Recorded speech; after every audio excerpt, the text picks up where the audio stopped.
leadership today in this congressional field hearing.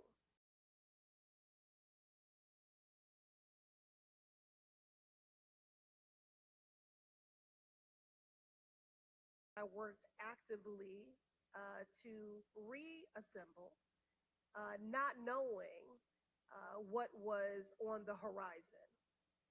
And so it is in that role as the Congresswoman for the Massachusetts 7th and as the co-chair of the House Haiti Caucus that we arrive here today. Reviving the Haiti Caucus was a significant priority for me because my district represents the third largest Haitian diaspora in the country. More than 77,000 Haitians call the Commonwealth their home. Our Haitian neighbors are attorneys, nurses, social workers, chefs, artists, teachers, pastors, and elected officials, and so much more. Their contributions are an integral part of our community, culture, and economy. And the island of Haiti, which is only a short distance from Florida, must be recognized as an important ally to the United States' national security interests. On a personal note, I credit the people of Haiti, especially as we are coming off of celebrating independence, for teaching me my earliest lessons in the work of resistance. So today, on the 1-year anniversary, feels much longer. On the 1-year anniversary of this cruel and hostile administration, we are doing the work of resistance. Like we did 1 year ago today, we are here in community, listening to the people closest to the pain. Today's hearing is an opportunity to examine the necessity of extending TPS for Haiti. For those unaware, Temporary Protected Status, or TPS, is an immigration designation in recognition of a country facing conflict, disaster, or extraordinary conditions. TPS has received bipartisan support for over 30 years as a program. With this status, Haitians have been able to live and work in the United States. Whether they came to the U.S. in 2010 after the catastrophic earthquake, or more recently following the assassination of the president and the rise in gang violence, which I must acknowledge the trafficking of guns from the United States contributes to. People of Haiti are our neighbors and have helped build our communities into loving, joyful, and safe places where everyone can thrive. Now, Massachusetts, I do think these numbers are important, has about 45,000 Haitian TPS holders. So it is in the interest of the integrity of this Massachusetts 7th and the Commonwealth and our economy and all that keeps our families and our neighborhoods whole. Everyone who calls the Commonwealth home, who calls the Massachusetts 7th home, who calls the city of Boston home, should be invested in this fight.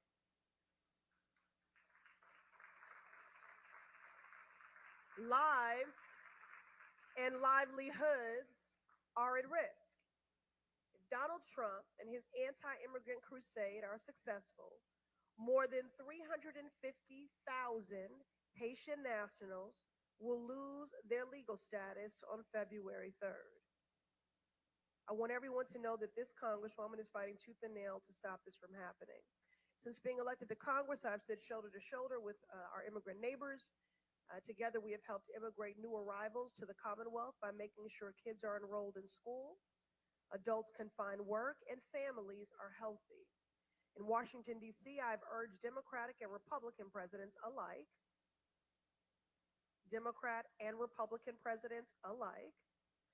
to support Haiti, in its efforts to build the nation, to support a democratic transition, one that is led by Haitian civil society.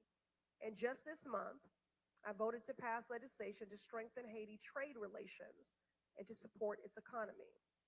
Despite these efforts, we know there is much more work to do, and I'll not stop fighting. And I'm grateful to all those who are in that fight with me, who have been my teachers in this movement. I look forward to hearing from the esteemed panelists on the importance of protecting TPS status and supporting the people of Haiti. I now recognize Senator Markey for opening remarks, who has been a steadfast and consistent partner in the work of protecting Haitians, including putting together today's hearing.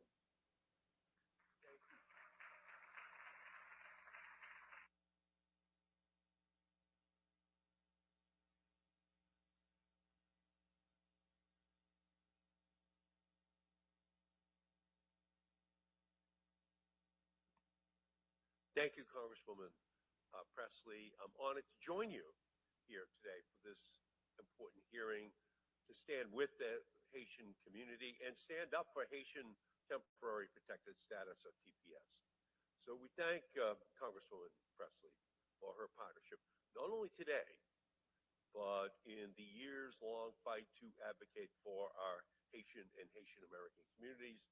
And thank you for partnering together just last week to introduce legislation to abolish the immunity that shields ICE officers from liability for murdering an innocent person or trampling over constitutional rights, as they did to Renee Nicole Good. May her family secure justice. And thank you to the TPS holders, advocates, business leaders, and community members joining us as witnesses today for your relentless work, your bravery, and for sharing your stories. And thank you to our audience members for joining us in community today. All of you represent an incredible and resilient force for change and justice in our ongoing fight for a more equitable, compassionate America. Let me just start by noting that these are not normal times. We are living under authoritarianism. We are watching masked ICE agents terrorizing our streets. We are witnessing brutal attacks on Black and brown communities all across the nation, physical, economic, and cultural attacks. We have a wannabe dictator that does not want to make America great again. He wants to make America hate again, and he wants to make America white again. That is his goal. Unfortunately, the Haitian TPS community is not new to this story. For years, Donald Trump has demonized and attacked Haitian TPS holders. Trump has spewed racist and cruel lies about Haitians, lies which are part of a long history of Black racism that is all too familiar. And he has terminated the critical TPS protections that nearly 500,000 Haitians rely upon. The termination of Haiti TPS is cruel, it's callous, and it is calculated. TPS is a life-saving program for helping people, including thousands of Haitian TPS holders in Massachusetts, escape violence and probable death. TPS also stands for taking our promises seriously, treating our people with solidarity. In the wake of Hurricane Matthew in late September 2016, I traveled down to Haiti in the 3 days after that hurricane hit to deliver relief goods and meet with aid providers, to go to Dame Marie, where Brucey Louis-Jean's father lives, to provide those resources down in Dame Saint Marie. And I witnessed firsthand the resiliency of the Haitian people in the face of adversity. At the time, the country was still grappling with the cholera epidemic that was caused by the UN peacekeepers who had been deployed to the country following the devastating 2010 earthquake. There had never been cholera in Haiti until 2010, when the UN came in and brought it with them. The country has been left to address the epidemic with little help from the international community, and I urged the UN to apologize to Haiti which they did at the end of 2016 for everything that they had left as a legacy of chaos in that country. And I came away from that trip knowing that Haiti would continue to hurt, and that the United States should do everything in its power to help the Haitian people. But sadly, Haiti is still hurting. The current security situation is a threat to the unrealized potential of an entire nation. Since the assassination of President Jovenel Moïse in 2021, an already fragile security situation has since worsened. Armed gangs have taken control of the majority of the capital of Port-au-Prince. Kidnappings and other acts of violence orchestrated by armed groups are obstructing the free movement of people, access to medical and education infrastructure, and bringing the economy to a halt. Earthquakes, hurricanes, floods have battered the country's already precarious infrastructure. So it's clear to all, including the Trump administration, that Haitian TPS holders cannot return home safely. That's what we give that protection for, because they cannot go home. So I have called on every recent American president to designate, extend, and redesignate TPS for Haiti. I have also supported legislation to provide a legal pathway to residency for TPS holders, and I will continue to fight to protect Haiti TPS because lives are at stake. Haitian TPS holders are deeply rooted in our Massachusetts communities, from Mattapan to Brockton to Malden. I live in Malden. I live in Ward 2 in Malden. The Irish, the Italians, they moved on. My neighbors are now Haitians in Ward 2 in Malden. And they work hard. They work 2 jobs. You can see the Cambridge taxi cab pull in at 2 in the morning, after working the 2nd job, because they are working so hard. So that is our job. Our job today is to put a spotlight on them, to give our witnesses the opportunity to tell their story so that we can highlight them and to protect them. So thank you, Madam Chair, so much for conducting this hearing, and I'm really looking forward to hearing from our witnesses today. Thank you.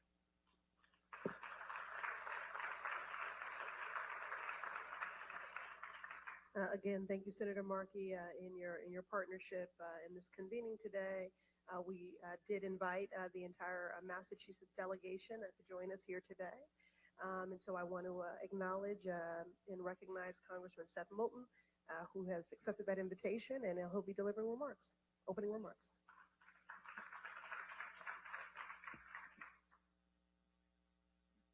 Madam Chairwoman, thank you so much for holding this hearing, for bringing transparency to this issue, for your leadership over the years on TPS for Haiti. And it's an honor to be here with you and my colleague, Senator Markey, as well. A couple days after the devastating 2010 earthquake in Haiti, some fellow veterans and I arrived with surgeons from top Boston hospitals to help out. The scene was unforgettable. The bodies of those who didn't get there in time stacked up like cordwood by the door of the makeshift hospital. Children looking desperately for parents, and parents searching desperately for their kids. Physical devastation of cities and towns and of people. I just came to support the surgeons as they worked around the clock, but soon found myself consumed by simply feeding the patients.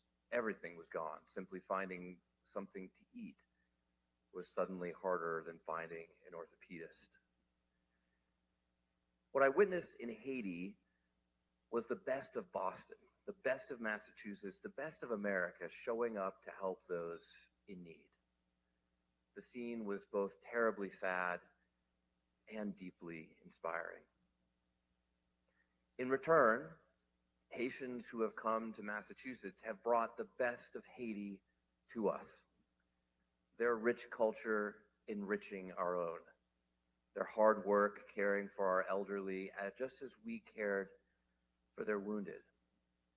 Their families and communities strengthening the American quilt as their fabric has become interwoven with our own. Now, Trump aims to tear all that apart out of hate. Racism is the motive, detention is the mechanism, and profit is the reward. The most corrupt administration in American history, and its cronies are profiting off of instilling misery.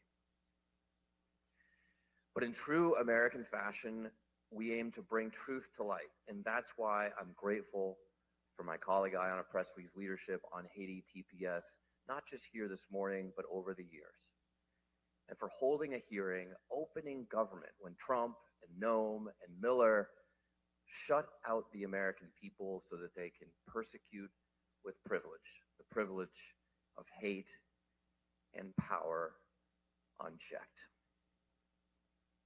Madam Chair, thank you for your leadership. It's an honor to be here, and it's an honor to be here with this community.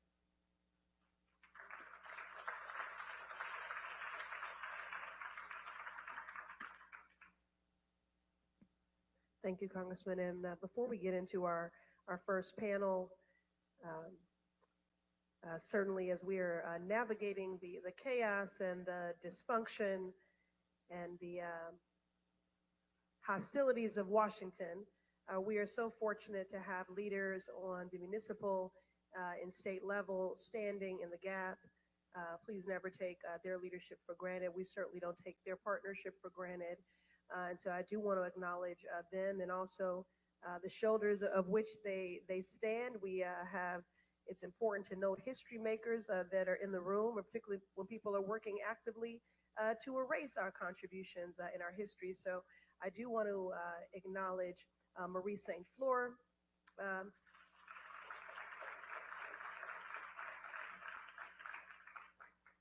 I guess she gets to be called, rep in perpetuity, but sometimes I just call it president, governor, mayor, whatever, she walks with that. I'm telling the truth, okay?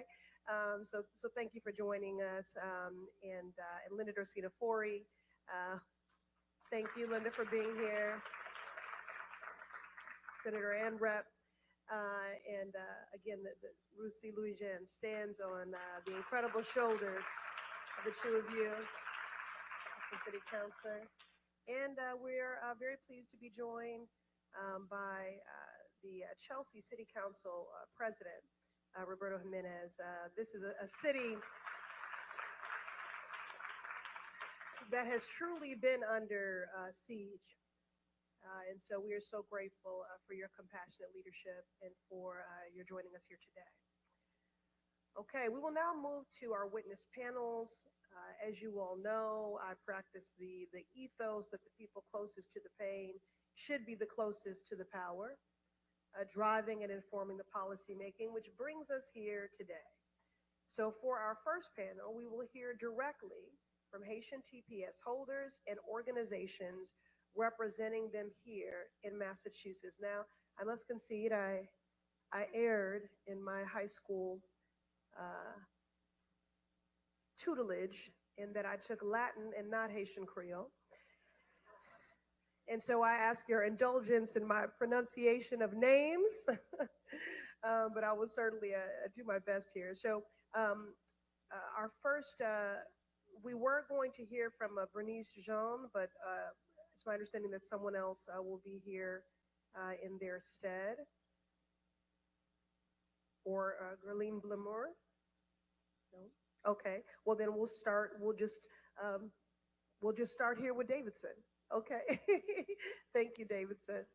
And we'll work our way down here. So for the purposes of those joining us, and certainly for the media, because you are here who people really need to hear from, just your name and however you would like to indicate your affiliation. Good morning, and thank you for the opportunity to speak. My name is Davidson DeBros. I'm an immigrant in the United States and an earthquake survivor. I came here with my mother and my brother after losing everything. We arrived with no safety net and had to start from scratch. After graduating high school, I wanted to continue my education, but I wasn't eligible for federal student loans because I wasn't a citizen. That barrier had nothing to do with effort and ability. It was simply my status. So I worked and paid out of pocket to earn my associate degree with the help from the Adams Scholarship. Like many immigrants, I took every opportunity available. I've worked in culinary, in hospitality, in healthcare, and later pursued training in biotech. And today, I am pursuing a career in biopharmaceutical, preparing to contribute to science innovations and patient care. Each role required discipline, adaptability, and trust. Together, they reflect the reality of immigrants across this country. We contribute, we work hard, and we help keep essential industries moving. Today, I want to be honest about the stress many immigrants feel. Even when we follow the rules and contribute, uncertainty remains. Policy debates don't stay abstract. They shape how safe we feel, how we plan our future, and whether we truly feel we belong. Behind every immigration discussion is a real person, someone who has survived loss, who built from nothing and still believes in the promise of this country. I'm grateful for the opportunity I've had in the United States, and I hope that as decisions are made, immigrants' voices like mine are heard with fairness, empathy, and humanity. Thank you for listening.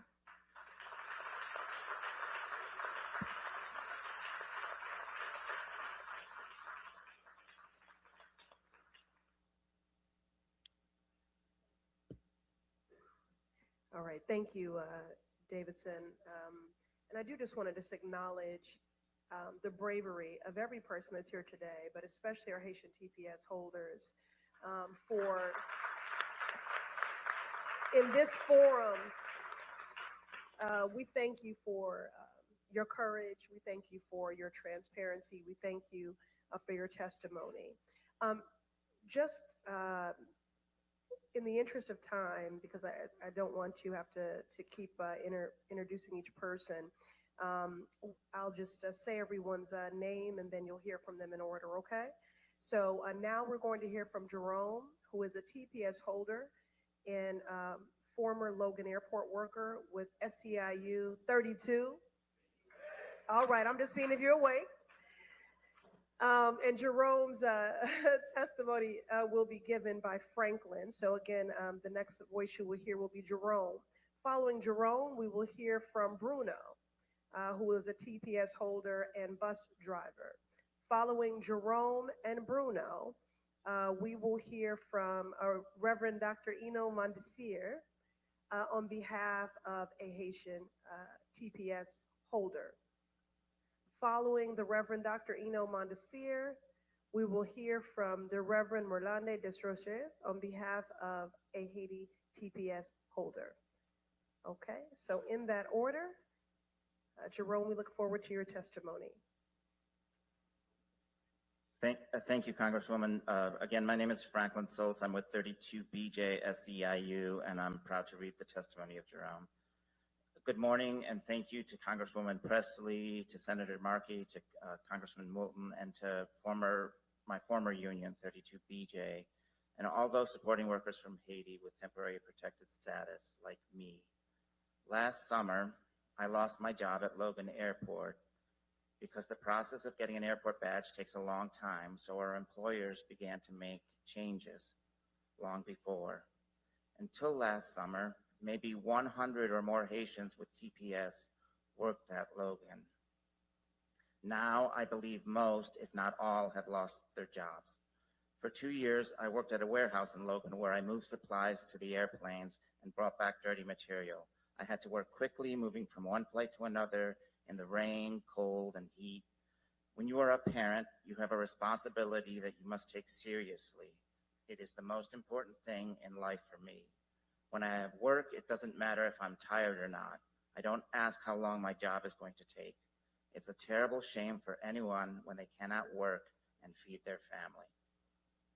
Since losing my job, I've not been able to find regular full-time work. Recently, I thought I had found one driving a vehicle, but I lost it after 2 weeks because it required keeping the vehicle in a private driveway, which I do not have. I work as many hours as I can driving Uber, but the car is old and it requires a lot of maintenance, which I have to pay for. I live with my wife and our 10-year-old daughter in an apartment on the North Shore. To save on rent, we now share it with a roommate who has his own space, while my family and I share one bedroom. My wife also has TPS. She is a caretaker who expects to lose her job on February 3rd. Our daughter, a U.S. citizen, is in the 6th grade. She is keeping up with her schoolwork, but I know my daughter. I can see the stress of thinking all the time, what will my life be like if my parents can't be with me? In Haiti, my wife and I had our own small businesses. We each had a few employees, but gangs demanded money and they knew I would not pay. The gangs are still there waiting. I do not know what we will do if we lose our status on February 3rd. I only know that life will continue, for better or worse. Thank you for hearing my story and for fighting to make the future better for all of us.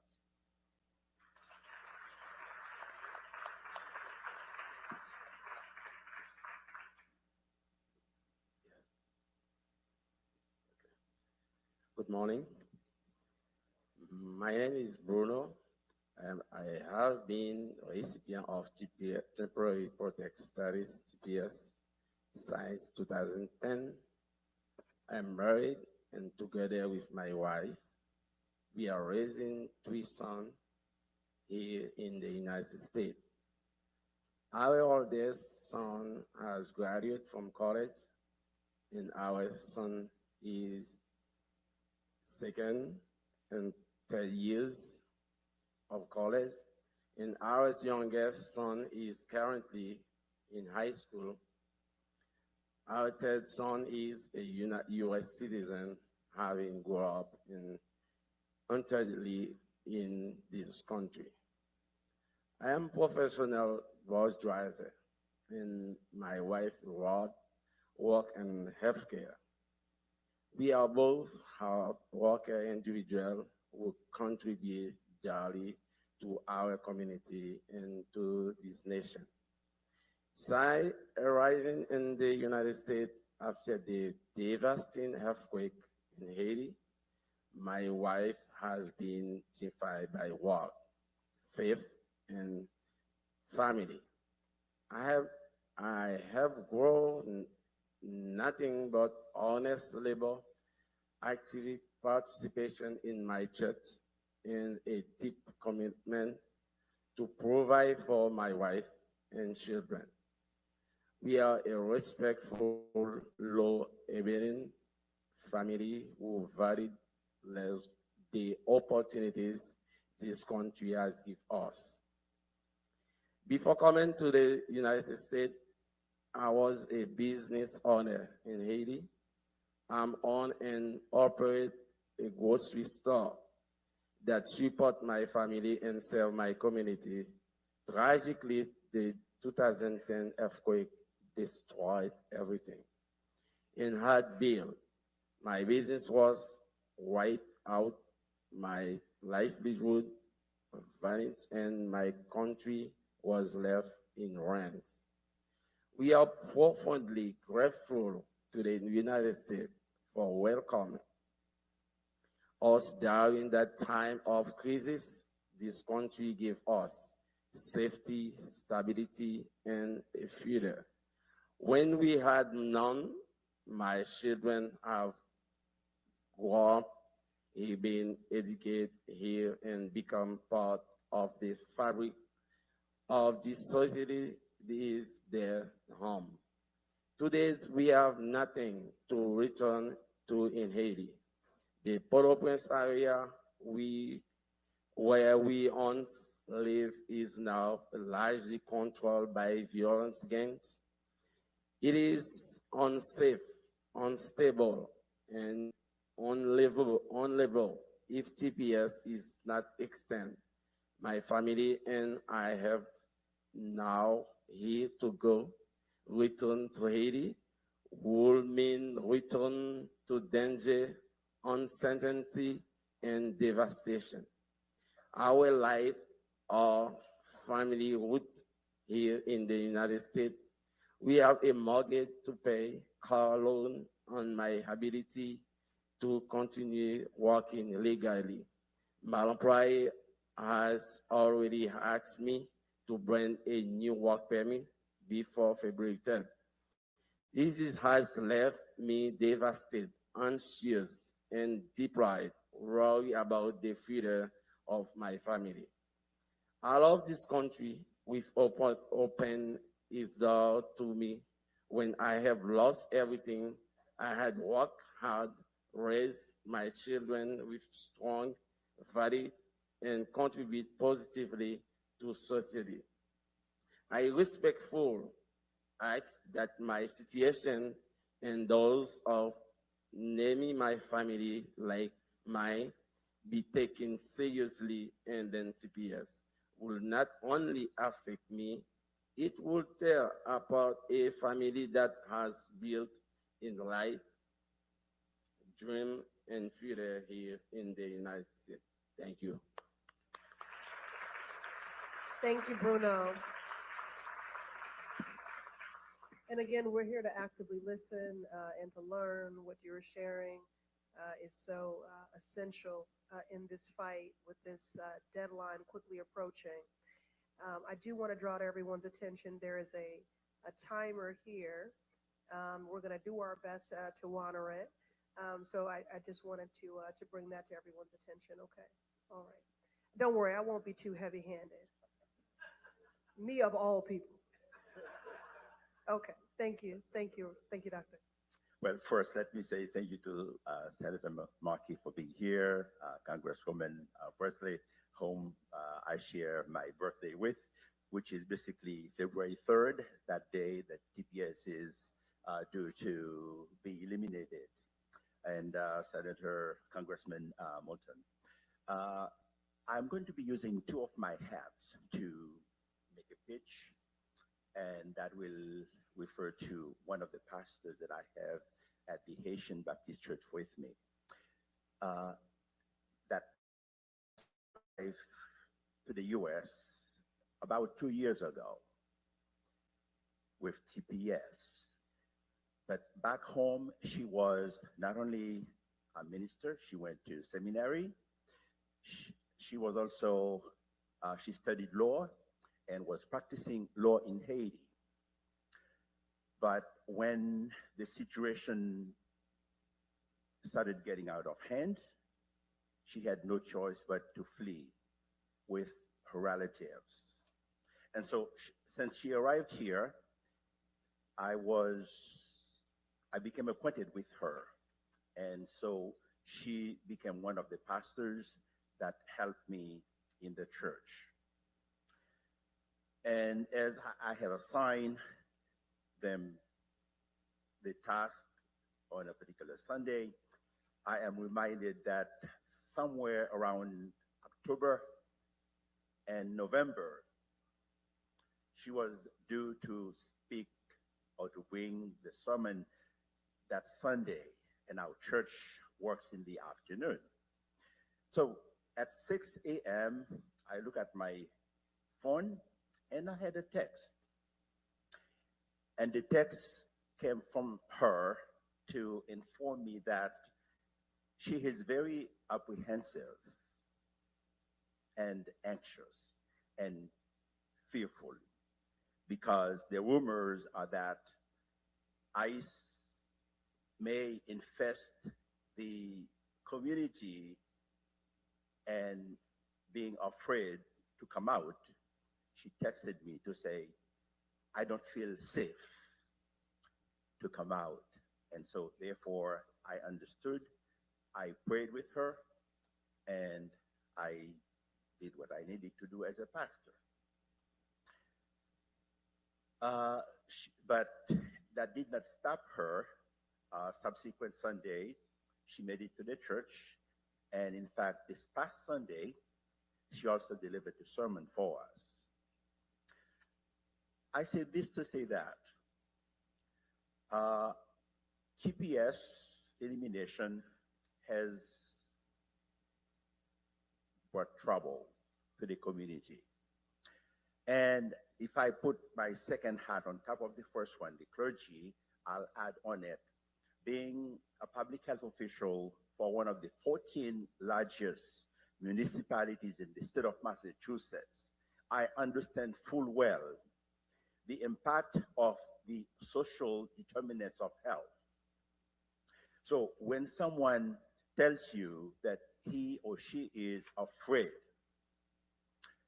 there is a stressor somewhere in the life of that individual. If that stressor is not dealt with in a timely fashion and effectively, that person will experience what Hans Selye, one of the researchers, that person will have stress, and there are three stages: the alarming stage, the resistance, and the exhaustion. And when people hit the second and the third stages of stress, you are looking at an individual who may end up being emotionally destabilized, mentally, psychologically, and soon you will find that this person may be impacted physically and end up in a hospital.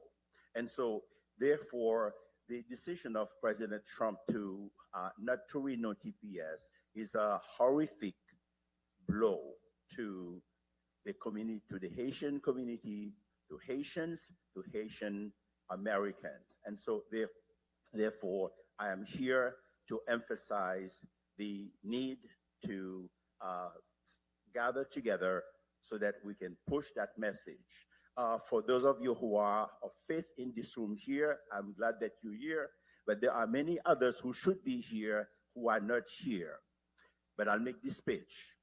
James chapter 2, verse 17 says, faith without action is dead. And so I don't want to be among the dead who claim to have faith, but I'm here to stand with my faith. Thank you.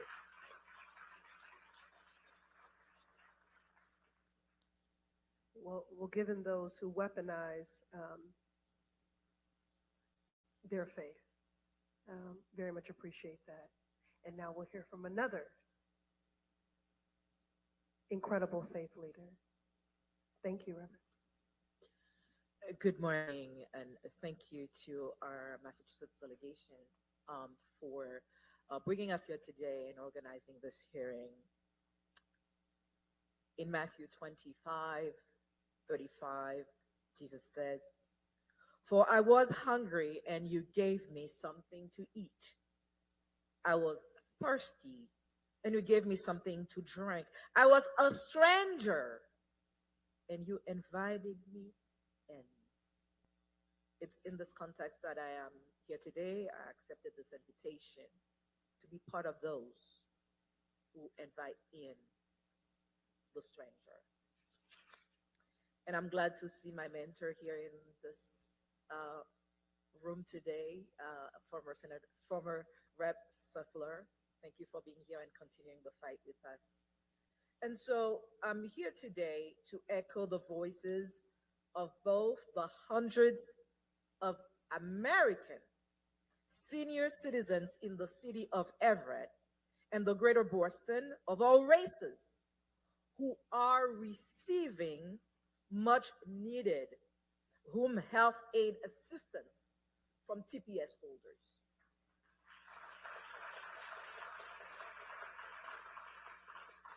They are hardworking, dedicated workers, taxpayers who graduated from the Everett Haitian Community Center's ESOL and Workforce Training Program, a community center that I serve as director to. And I also am here to be the voices of the voiceless of approximately 1,842 Haitian babies, children, youth, senior citizens, adults, and families that the suspension of TPS sets for February 3rd, 2026 is already impacting and will impact negatively. The termination of TPS evidently tells us that we are, as we say in Haitian Creole, on impasse. It simply means that there's no way out, because compiled with the other policies of the administration on immigration, it appears that every single option that people could have is blocked. There's no way out, no compassion. And unless we come up and we yield to you for the hard work that you are doing and will continue to do, to really come up with an oriented, economically, policy that makes sense towards the path of a green card and citizenship.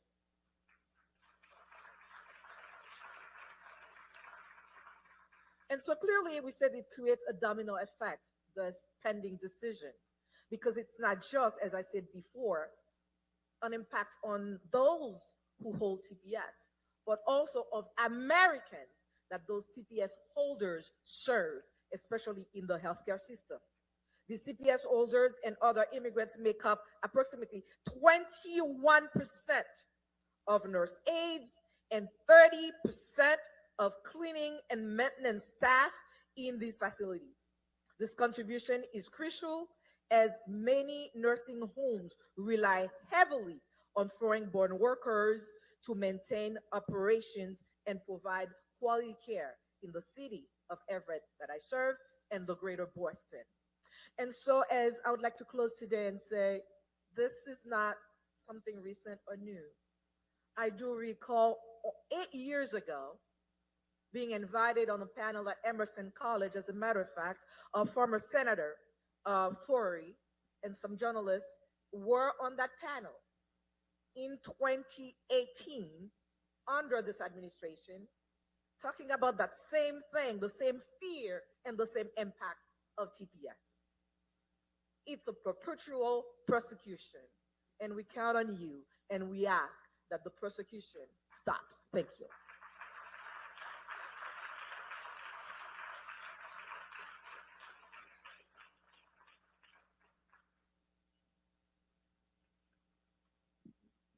Thank you all. That brings our first panel to a close. Myself and my colleagues will each be allocated one question, and then we are going to move on. So many of my questions have already been answered by your comprehensive and thorough testimony here, but I wonder if any of you could just speak further to what do you think people don't understand about the TPS process, and what that experience is like. If any of you would like to speak to that, because I think many just don't understand what it is like to be in a state of limbo and how that impacts your life while you're actively making contributions to our country. Yes, I can speak to that, if I may. Yes, I'll say three things on three levels. I think two I've mentioned earlier, and sometimes people don't think that. When we think of TPS holders, we just think of the Haitians, but we don't pay attention of the hundreds and hundreds of Americans that TPS holders are providing services to, who will be impacted, especially our senior citizens in home health aid, in senior care homes, etc. Number two, we don't pay attention to TPS holders. We have youth who came after the earthquake or while during the earthquake who were probably 10 years old now or 20 years old and so forth. And we have part of those youth who are excelling in sports, playing in sports, in professional sports. We have them in Everett. And so they contribute to the economy of this country. So this is impacting the United States economy.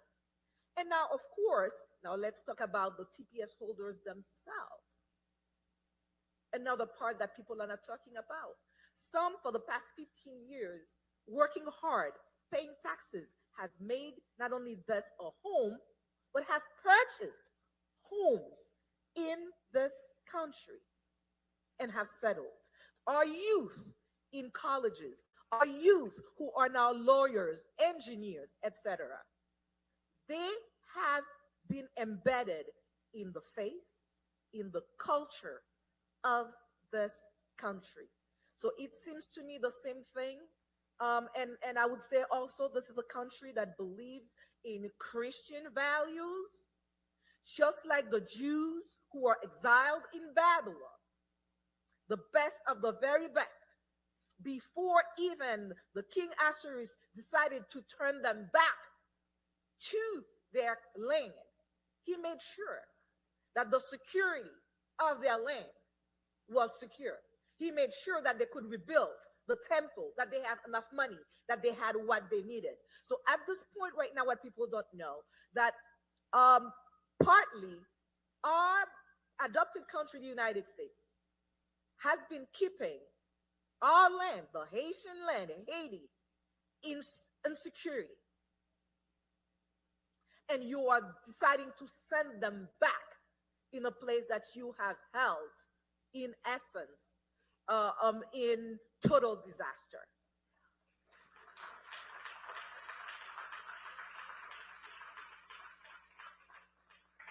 Teach the people. Okay.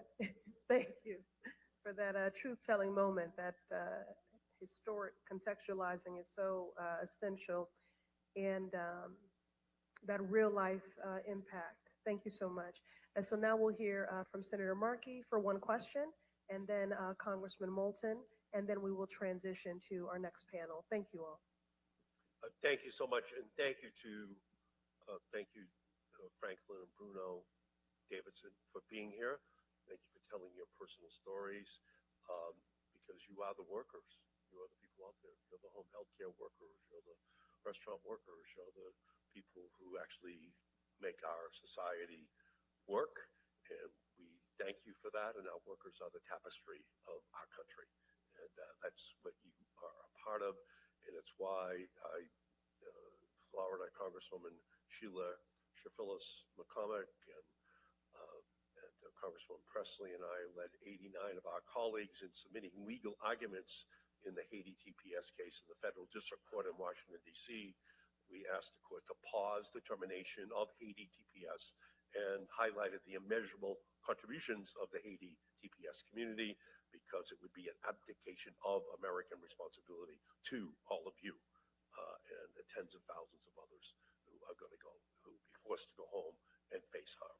So maybe you could each tell us a little bit about your story and how you're being harmed and how your family is being harmed by this Trump administration policy with regard to TPS. Love to hear your family story. I've been doing advocacy for TPS holders since the program was established, I believe. I just think it's, Congresswoman Presley had asked what people don't understand. It's that there is no path for them to normalize their status, to turn it into something permanent, and they've been advocating for it. I've traveled to Washington with TPS holders for years and years to try to make changes, and it's just been impossible. And their tireless efforts to do the right thing and live right and not hide has been really admirable. Yes, I've been here from 2010, but I got TPS. I started working from 2011. I think I have 16 years work on the country. I started work from the school bus driver. I passed 10 years driving school bus. Now I drive for MBTA. But I got my CDL from 2013. I think now the administration denied me. I think the administration passed the law to everybody. We don't have citizen or green card. We put you down, you downgrade your CDL.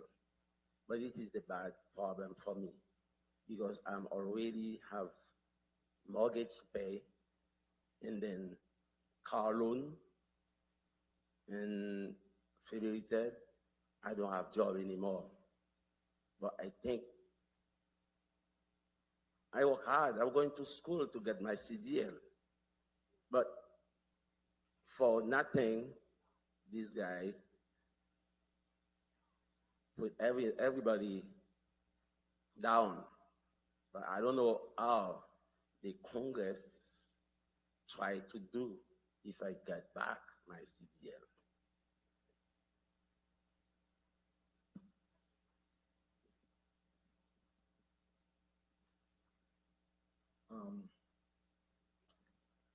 Since I moved here with my mother and my brother in the United States, we started everything from scratch, and it's been very, very tough for us because we're all we had at the time. And from where we came from and to where we are right now, I can say that, it's a blessing.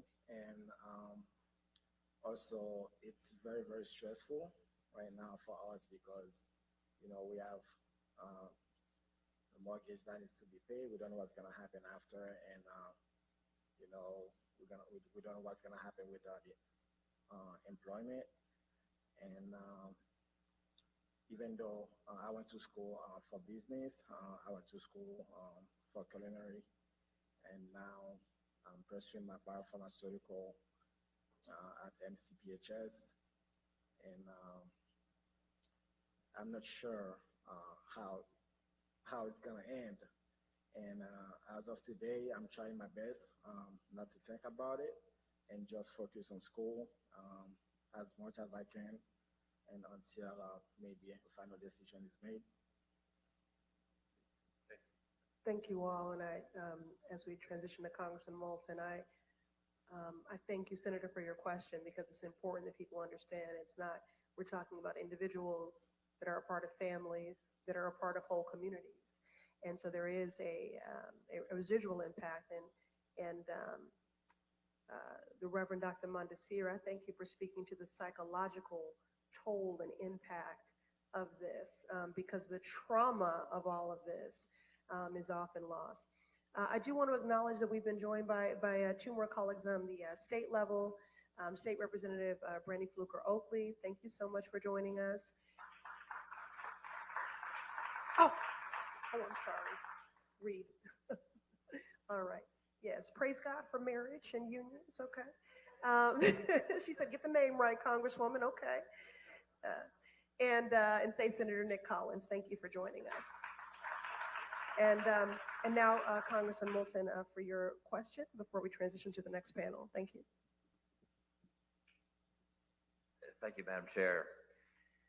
Reverend, you cited Matthews, and it reminded me of Hebrews 13. Be not forgetful to love strangers, for thereby some have entertained angels unawares. And so many of those angels are now part of our communities. The athletes in Everett, the workers at senior care facilities throughout Massachusetts, the families, whether living in a single bedroom or apartments, homes, everywhere, in our schools. 15,000 TPS holders in Massachusetts. That's just a little smaller than the hometown I grew up in. So it would be devastating to Massachusetts to take them all away, to take those angels away from what has become their home. But I wonder if you could also shed some light on just what it would be like to go to Haiti today. 90% of Port-au-Prince is controlled by criminal gangs. The only real check on those criminal gangs is Trump's friend Eric Prince and his profit-making military operation. That's the devastation you're talking about. So I'm sure that you were in touch with relatives, friends, families who are still in Haiti today. Could you shed some light on what those conditions are like and what it would be like for these Massachusetts families to have to go to that environment? Thank you so much for this question. And I would like to make it very, so that I'm not a resounding gong, just make it simple. I'm not even going to mention in terms of our own assessment as advocates, not making assessment as even those who have families there, not even making an assessment of, what from our own words and our journalists, etc. Why don't we make it the same assessment that the government, our government in the United States have made? That's why they put Haiti in the list of 75 other countries, because they feel, they stated, this administration stated that it's not a safe country, it's a shithole. That's what they said. And they said that because of the gangs, because of what's happening now, because of the insecurity, and so many things that's happening. So that same administration's assessment of the condition of Haiti right now is the proof, an additional proof that it is inhuman, that it is evil to deport, to send so many people all at once, leaving a livelihood that they have here back to Haiti at this point.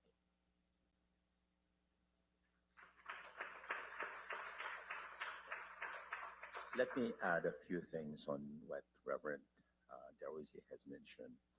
The gangs, I don't understand how they operate, but they have a mindset of whomever put them on the street. Because number one, if you look at many of those gangs, you look at their feet and what they wear, you realize that the weapon that they carry, they don't have money to buy that. So the supplier is somewhere in the universe.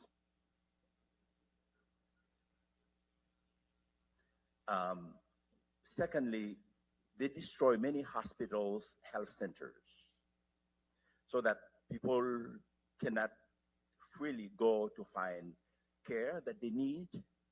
We have many Haitians also, people in Haiti who are on dialysis for kidney failures, who have diabetes, who have many other chronic diseases. Sometimes they have to flee in other parts of Haiti.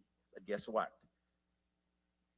We have a joke among Haitians. We say, we refer to Port-au-Prince as the Republic of Port-au-Prince. So everything rotates around Port-au-Prince, so that any other parts of Haiti is impacted when Port-au-Prince is impacted. And so therefore, I myself have a program in part of the country.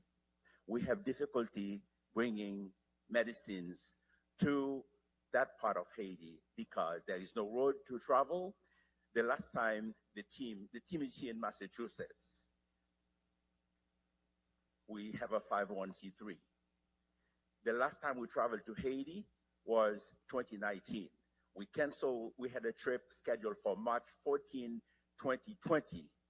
We canceled it because of COVID, the pandemic. And ever since, we have not been able to go back, not because of COVID, because the pandemic is over. But there is another pandemic that is ravaging the country, and that's the gangs.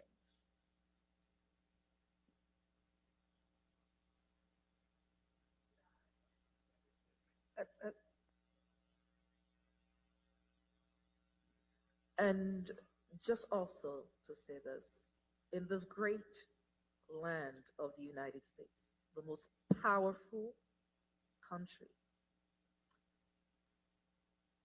the richest country in the world, if not one. I don't know about you, but I see the receipts of those people that we help with food insecurity. Very expensive, even for those of us who are middle class. You can imagine, it's worse in Haiti. It's worse in Haiti. So even forgetting all the others, even the gangs and the insecurities, we are a country the United States. We can do better than that. We are better than that. Thank you, Reverend. Thank you. All right. Okay, so, and we do have two more panels to get to. So we're going to have to pick up the pace a little bit, but I thank you all for setting the tone. I thank you for your courage.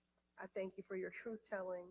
I thank you for your fight every day. And I did say earlier, and I do think it's worth repeating, that this has been a fight no matter who is in the Oval Office, no matter what party. I just want to say that. So when we talk about a perpetrated persecution, I think those were the words that you used, Reverend, we have failed the people of Haiti over and over and over again.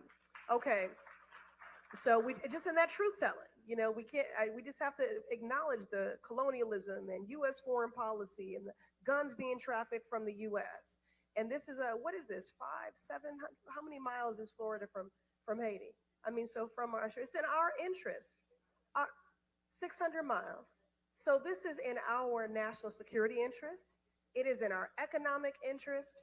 But you're all here because you already know that. So we are preaching to the choir, but we're going to ask the choir when you leave here to sing and make sure that you enlist others in this movement. Okay, we'll now transition to the next panel. Thank you, everyone.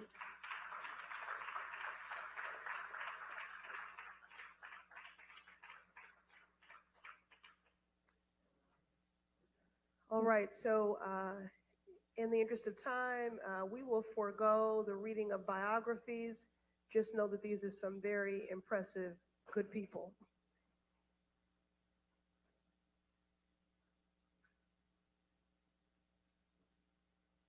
And again, I thank you all for joining us today.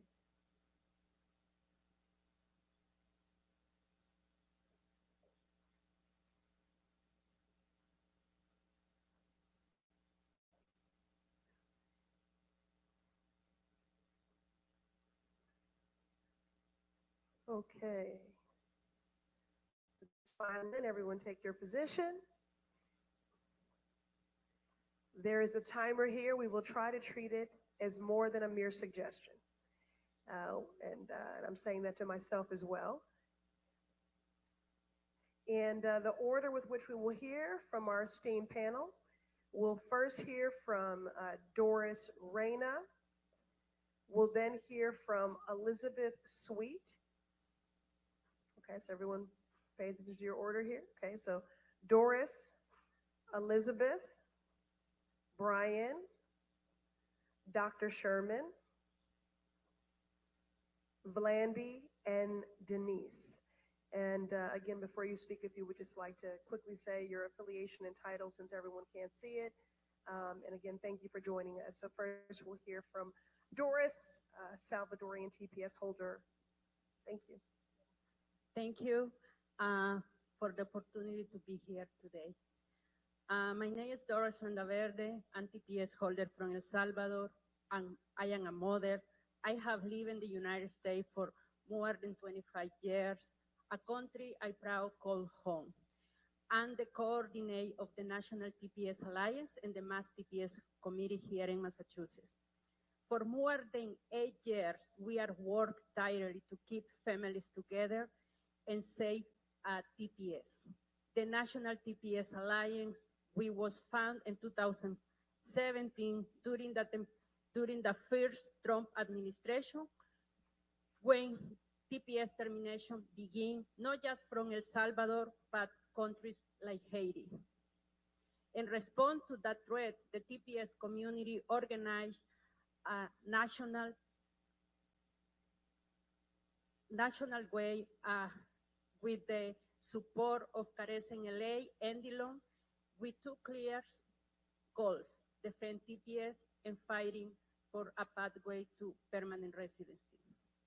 The National TPS Alliance led the historic case Ramos versus Nielsen, which protect hundreds of thousands of TPS families during the administration. Today, the National TPS Alliance continue organize and mobilize the community nationwide We have committees across the country and 380,000 members. We are currently leading two critical federal lawsuits defend TPS, one to protect Venezuela and Haiti, and another to defend TPS Honduras, Nicaragua, and Nepal, just we did in the past. We are active and essential contribute to the U.S. economy. We are employed a high rate and fill critical jobs, healthcare, construction, hospital, and education, sectors that often face labor shortage. In 2001, TPS holders paid nearly $1.3 million in federal tax and almost $1 million in state local taxes, and their combined purchase power reaches $8 billion supported local business and services. At this moment, the current U.S. administration has taken a premeditated approach to terminate TPS.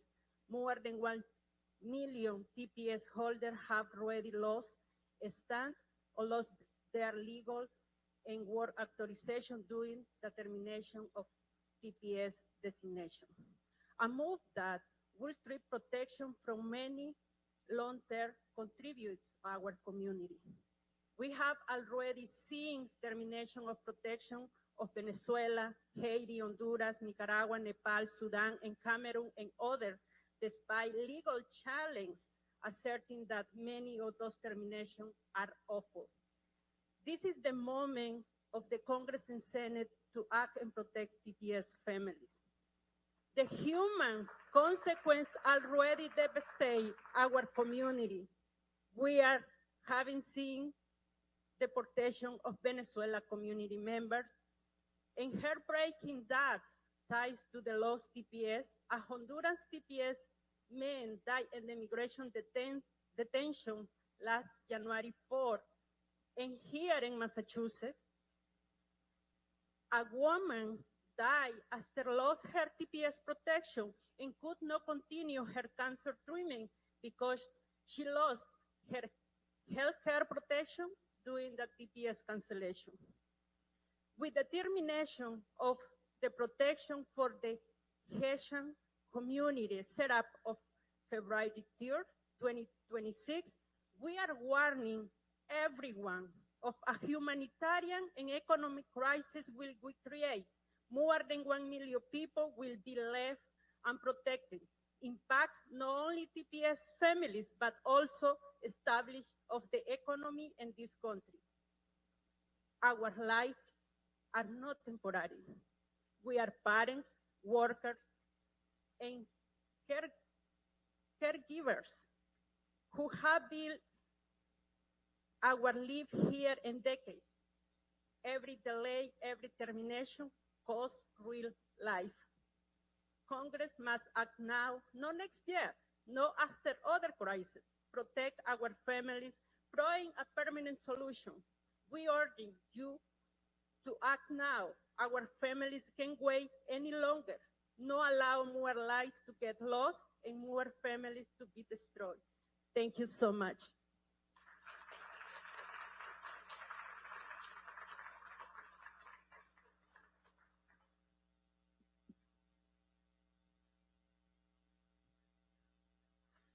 Good morning, and thank you very much to Representative Presley, Senator Markey, and Representative Moulton for gathering us together in attention on this really critical issue for Massachusetts today.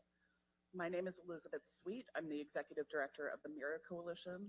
The Massachusetts Immigrant and Refugee Advocacy Coalition, or MIRA, is a membership organization that counts more than 150 organizations that organize and serve immigrant communities here in Massachusetts.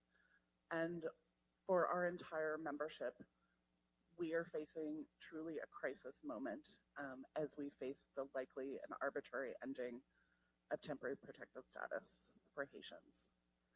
I want to begin by just acknowledging that this has significant implications for all of us here in Massachusetts. We have welcomed thousands of Haitian immigrants to Massachusetts over decades now.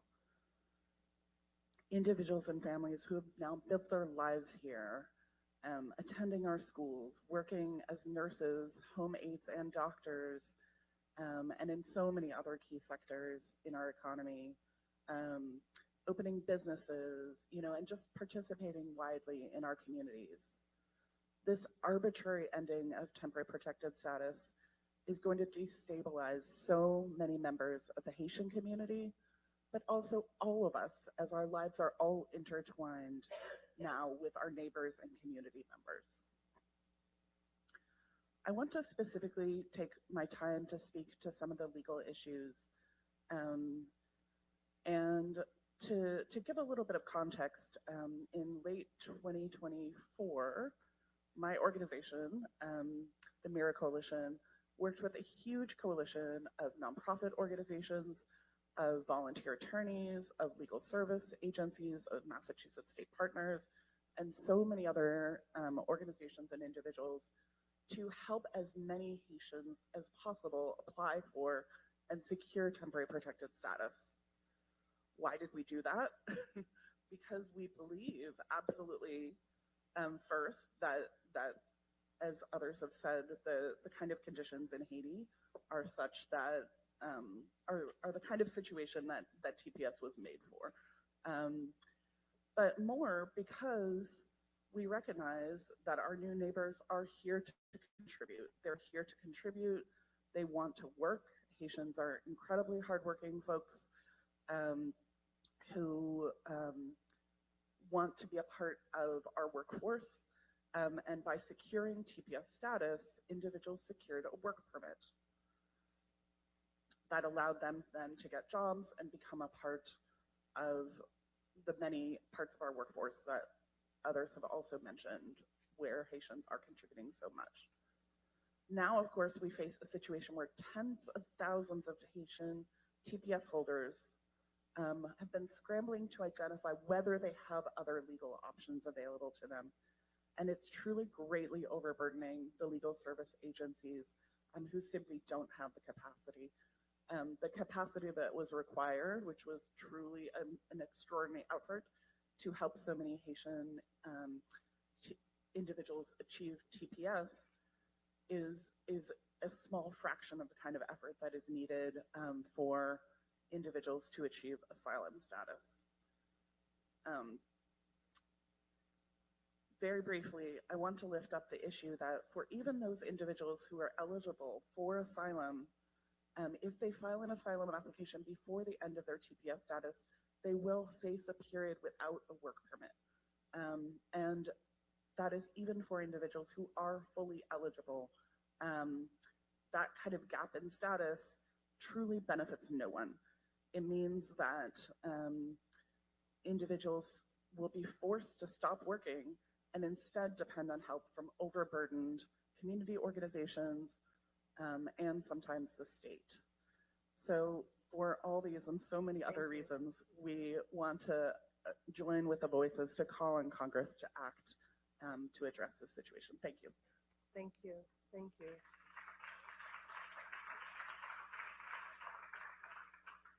Brian?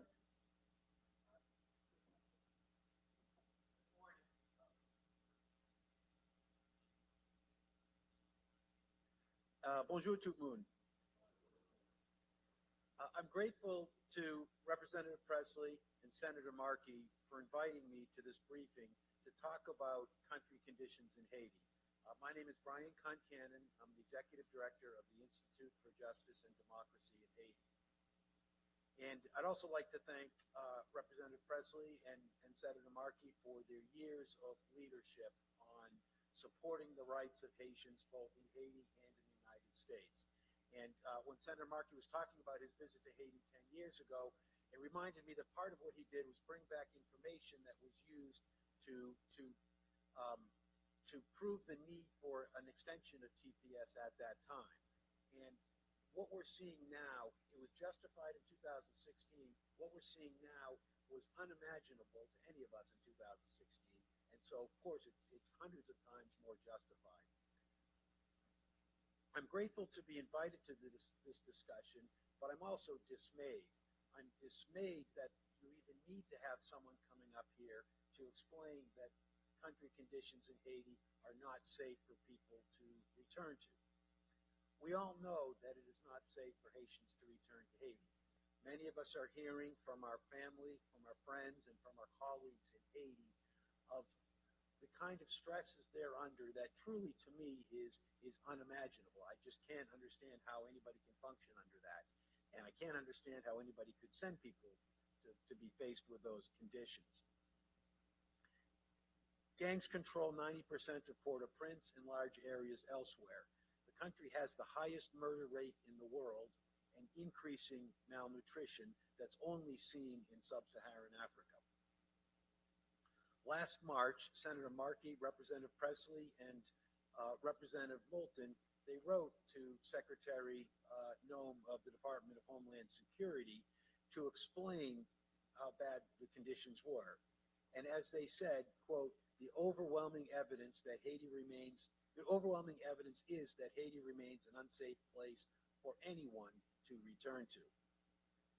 The U.S. FAA agrees. There are no U.S. planes can travel to the Port-au-Prince airport. The Department of State website, if you look at it right now, there's a travel warning that says, do not travel to Haiti due to kidnapping, crime, terrorist activity, civil unrest, and limited health care.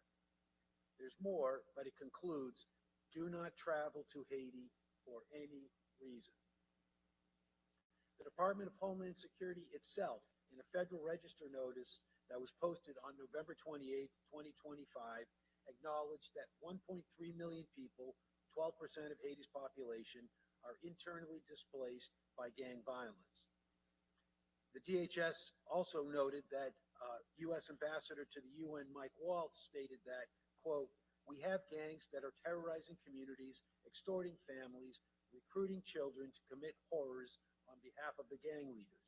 The spillover effects of this violence threaten not only Haiti, but the stability of the wider Caribbean and the Western Hemisphere.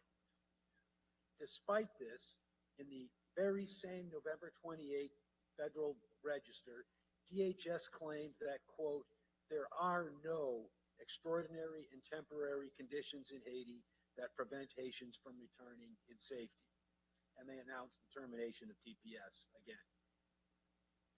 To illustrate how the conditions do in fact prevent Haitians from returning in safety, it is worth thinking about how many TPS recipients would be harmed if they were returned to Haiti, as DHS has ordered all 350,000 to do, and they face the average risk that people in Haiti are facing today.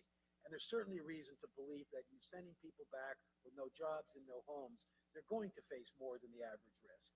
But if they face the average risk, Haiti's approximately 9,000 homicides in 2025 would equal 263 deaths among the returned TPS holders. The 12% of Haitians currently displaced by gang violence would equal 42,000 TPS holders. The 5.7 million Haitians facing acute food insecurity would equal 166,000 among the returned TPS holders. I'll finish with one final way of contextualizing the statistics of country conditions in Haiti. If you take it's now up to 1.4 million displaced, and if you took that as part of Massachusetts, that would include every resident of the city of Boston, plus every resident in Worcester, plus Springfield, plus Cambridge, Lowell, Brockton, and New Bedford. Thank you.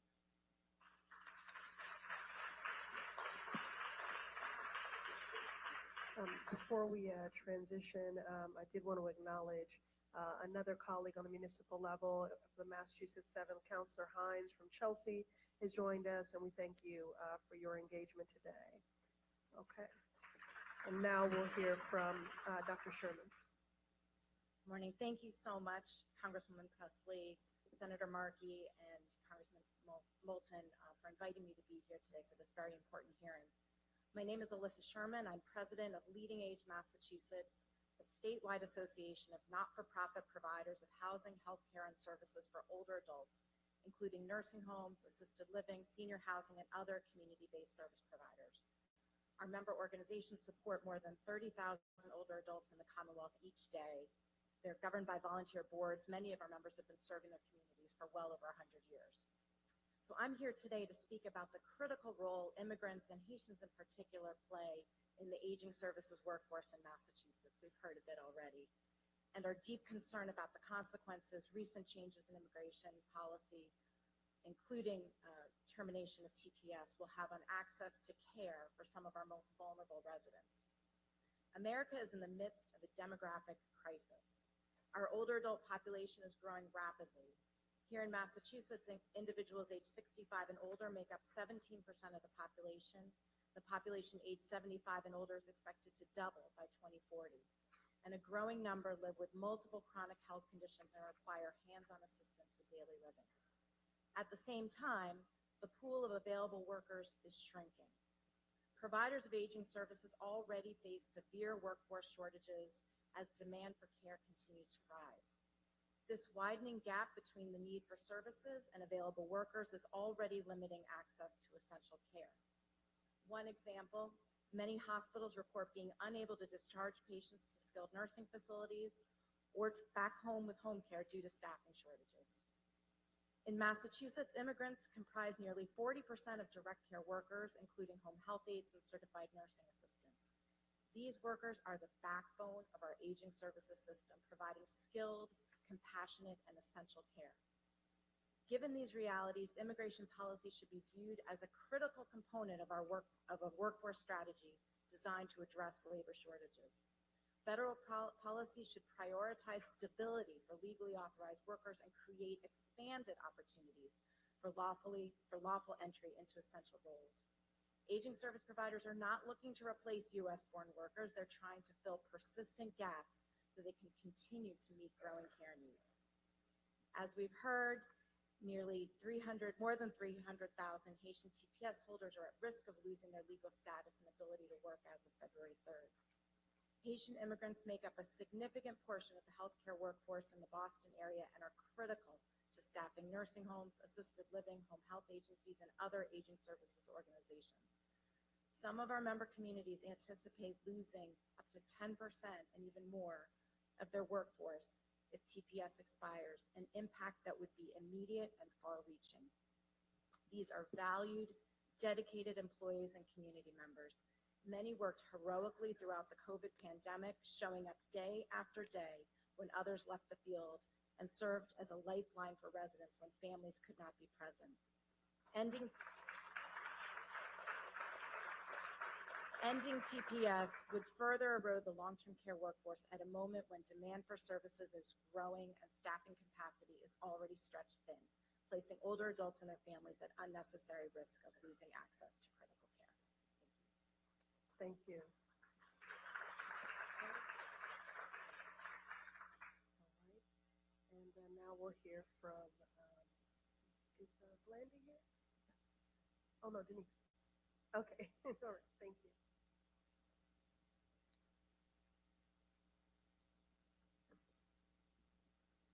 Thank you for having me. Thank you, Congresswoman Presley, Congressman Moulton, and Senator Markey. My name is Denise Williams. I am a domestic violence advocate for AFAB, the organization, the Association of Haitian Women in Boston. We are a small nonprofit that has been in existence since 1988. A large portion of our clients are undocumented, especially the newly arrived immigrants.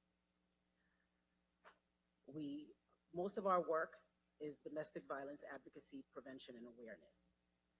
We strive to turn domestic violence victims into survivors of domestic violence. A lot of our clients are in shelters. Many are students in our free ESL program. Others are in abusive relationships, and we are actively engaged to find legal help, justice, and resources for them. Many of our clients are TPS holders who are extremely worried about their livelihood. Their levels of anxiety are through the roof.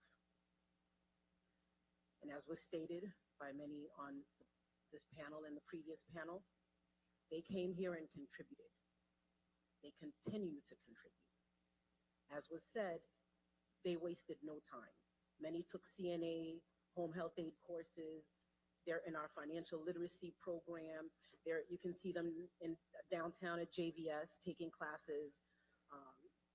They don't waste time, as this administration would like you to think that they just come here and are eating up all our resources. This is a falsehood. They come here with the intention of working and contributing. So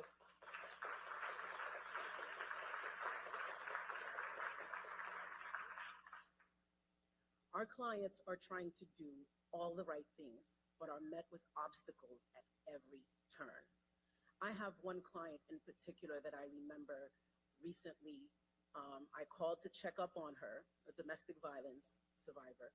I called to check up on her, and she tells me that the abuser, who had a GPS monitor placed on his ankle, restraining order rescinded, he left her alone for about 3 months, but he started contacting her again. This is what she tells me. And she's afraid, but she's even more afraid of going to court. When I told her, let's go to court and get that restraining order put back in place, she says, no, I'm not going. I heard ICE is in the courtrooms. I'm not going. She's not the only client that tells me that. So they're having to resort, some are having to resort to different methods in order to provide for their families, such as working under the table and facing abuse at the hands of these employers. In their desperation, some resort to transactional sex to make ends meet. Many are taken advantage of by scammers. And I predict, this is my own prediction, I predict that later on when the numbers are calculated, we're going to see a correlation between this termination of TPS and, deportations and other draconian policies by this administration. We're going to see a correlation between that and occurrences in domestic violence and even domestic violence deaths. Let's not forget 3 women were killed in 2025, 2 at the beginning of 2025, 1 over the summer. So, and correlation is not causation. Don't get me wrong. I'm not saying it's causation. I'm saying that we're going to see a relationship when the numbers are tallied up. Maybe DPH will have that research. I don't know, but this is what is happening, because the reason why I say this is because a lot of these survivors, victims, are having to stay with the abusers because they don't have the money. They cannot work. Their work permits have been expired. TPS is not getting renewed. They're scared for their lives, so they're relying on the abuser to provide for them. They're staying in those relationships. So this is what we're going to see. Lastly, I know my time is up. I'd like to say, if there's a list of people in the world that deserves temporary protected status until stability is reestablished in their country, Haitians should be at the top of that list. In light of what Haiti has done,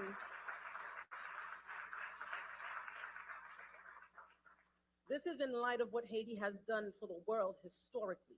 That's right. The fact that this is up for debate right now is sacrilegious. It's a grave political injustice, which will have serious ramifications down the line. Call it karmic reckoning or their own consciousness. But when history is rewritten and finally written from the perspective of the downtrodden, many will have to answer to a higher power for their treatment of Haitians. Thank you.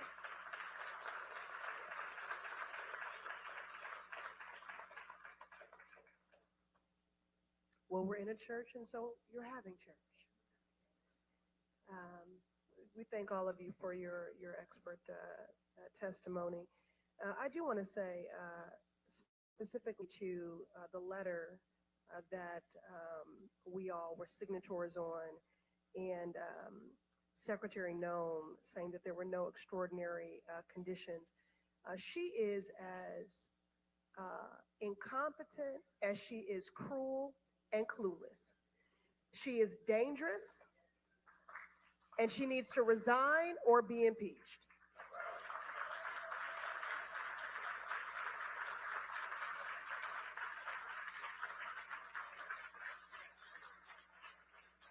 They push so much harmful propaganda. Haitians are not eating cats. They are not lazy. This is anti-Black, xenophobic rhetoric that is putting people's lives in danger.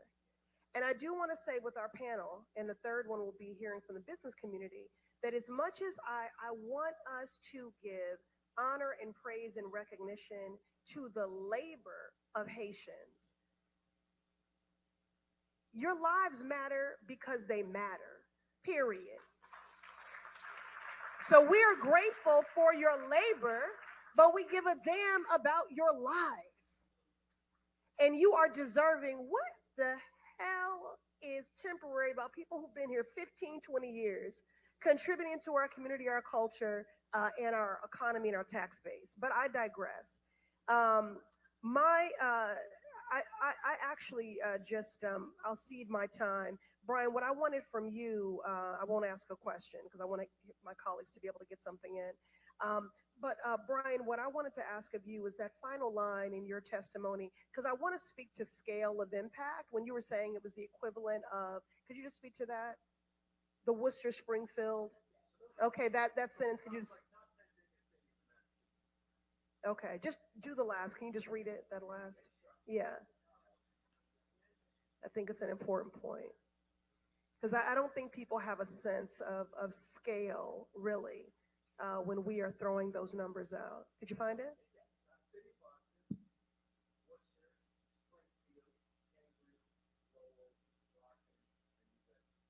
Okay. So devastating families and the economies, of all of those cities. Okay. So now Senator Markey for a question. Thank you so much. And thank you to each of the panelists. Very, very, very, very moving. Yeah, so here's where we are, and thank you all for your testimony. TPS is about to expire for Haitians. We don't actually remember our own history, Doris, huh? In terms of why are they coming here from Honduras, from El Salvador, from Guatemala? We don't know our own history about U.S. military occupation of these countries, deposing of democracies in those countries for the United Fruit Company. Then you wait about 50 years and all of a sudden there's a big mess. And they want to come to the country that actually generated the problems in their own land. We don't even remember our own. We have to own our own history. And in Haiti, thank you for those great numbers that you gave us, Brian. Yeah, when TPS expires, we're going to have more ICE agents now tracking down those Haitians. They're going to be tracking them down. And as we know, Donald Trump cares more about the ICE on top of Greenland than he does about the ICE agents who are terrorizing the cities of our country. And they will have hundreds of thousands of additional people who they will be tracking down once they lose their TPS coverage. That's what this is all about. ICE has become the very criminals that they were supposed to be arresting. We see that in Minneapolis. We see that with the murder of Renee Good. So we're going to see terrible things that begin to be unleashed. So going back over to you, Brian, the State Department in November said to Americans, it's too dangerous for any American to go to Haiti. And then they say simultaneously, but all you Haitians, you go home. Good luck. You've been here for 10 years, 15 years, 20 years. You're contributing to our communities, but go home. So again, Brian, lay out, what are the conditions that these Haitians will be asked to deal with when they get off the plane and land once again in Port-au-Prince? What are they going to be confronted with? I mean, they've kept getting worse since the U.S. announced the termination of TPS at the end of November. The displacement went up from 1.3 to 1.4. That might be a small number in terms of the difference, but that's the population of Brockton or New Bedford. There'll be another report coming out in the next couple of weeks from the UN. Most people expect it will keep going up inexorably. One measure of kind of how bad things are in Haiti has always been the general hospital. In March of 2004, the General Hospital was overrun by gangs, by far the biggest medical facility in the country. And right now, over 60% of inpatient medical facilities are closed. It's a higher, in the whole country, it's a higher percentage of that in the Port-au-Prince area. But the General Hospital was a very important symbol of government control. And so the government made several efforts to try to take it back to show that they could provide this basic public service despite the gangs. This week, they're giving up. They're trying to move the hospital to somewhere else where they think they might be able to control because they can't do it. Doctors Without Borders that works in war zones all over the world in some of the most difficult conditions. In October, they closed down their big medical center in Tirjo because they were getting shot at by gangs and by police. They just, last week, they closed down their facility in Bel Air, which is one of Port-au-Prince's most populous neighborhoods. Things are going to get worse in 2 weeks. February 3rd is obviously a big deal for TPS holders. February 7th may be a bigger deal in Haiti. The current interim government, their mandate expires on February 7th, and they were supposed to have handed over supposed to have held elections. There are no elections in sight. They're scheduled for August, which no one thinks will happen. But you're going to have a government in 2.5 weeks that's not going to have any legitimacy, which is undoubtedly going to lead to even more unrest. And again, Brian, so we can own our own history. Where do these guns come from on the streets of Haiti? Can you go through that? Well, so the guns almost all come from the U.S., especially Florida. The government that has not allowed, the current government that has not been able to hold elections, they were put in place by the United States. And if you go back since 2012, the political party that really ran Haiti into the ground, so much so that the head of the party, Michel Martelly, has been sanctioned by the United States for drug trafficking and controlling gangs, but was persistently and generously supported by the United States for 10 years. And so this is really our problem. So the United States, again, we have to own our own history. And we have a moral responsibility to help these people who are being victimized by decades and decades of policies that ultimately have all now turned into this bubbling, boiling cauldron, which is Haiti right now. So thank you all so much for your testimony. Congressman Moulton. Oh, thank you. I'll get his.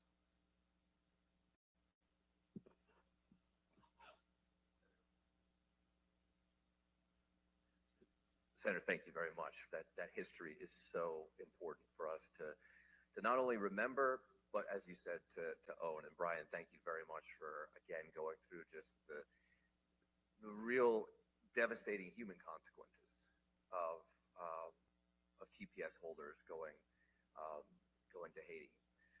But I think it's also important to remember that it's not just people who would be sent back to land in Port-au-Prince again, because TPS has been extended or redesignated 7 times now. 7 times. And so there are a lot of Haitian Americans living here with their families in the U.S., kids who are 15 years old, who, if their families are deported, would be going to Haiti for the first time. For the first time. Imagine being a 15-year-old student athlete in Everett, being forced with her family back to a capital city controlled by 90% controlled by gangs for the first time in her life. And I do think, in a sense, that this was imaginable back in 2016, because we saw that in 2013, TPS was extended, citing Hurricane Sandy and a lack of investment from the United States in fixing the problem. We saw that it was extended in 2011, citing a lack of investment after the earthquake. Amazing stories of volunteers, like I shared earlier, going from Boston and other cities around America to help, but not followed by a sustained investment by our government in rebuilding the country. And yes, it goes back to this long colonial history perpetuated over decades that added up into centuries. So, in a sense, this is imaginable. And the question is, what is the off-ramp?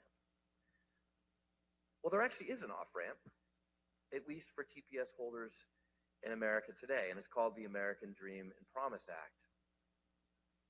The American Dream and Promise Act, which Congresswoman Presley and I have co-sponsored in the House, and I'm sure Senator Markey has co-sponsored in the Senate, would provide this off-ramp for long-term TPS holders while preserving TPS as an emergency tool going forward.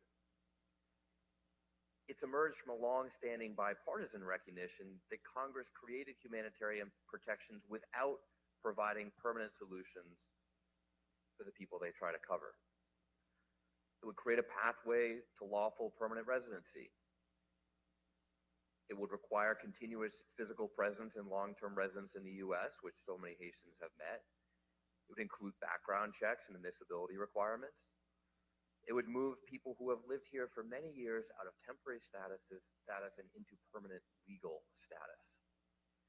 So I was wondering if a few of you could just comment on what that would mean for the community here. Because there's so much devastation in Haiti, so much fear among TPS holders, but we do hold a solution. It's ready to go if we could just vote on it in Congress. Doris, perhaps starting with you because of your leadership on the TPS committee in Massachusetts, what would that mean for the Haitian community here?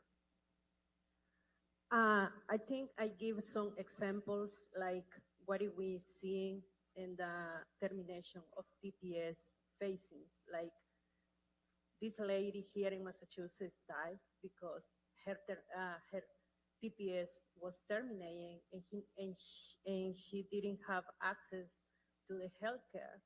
And I'm being seeing, believe me, sometimes even me, I need mental health support when I see, emails for the community, for Haitian community, what it will happening with us after February 3rd. Seeing people, even now, are in detention centers after the termination TPS. This is what it will face the Haitian community after February 3rd. The emergency as a TPS holders is already there. This is an example like how people will suffer.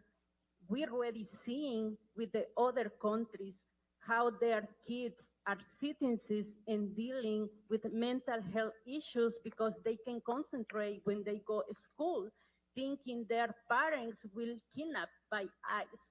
This is other things we had to thinking about the U.S. citizens for the Haitian community, how this will impact.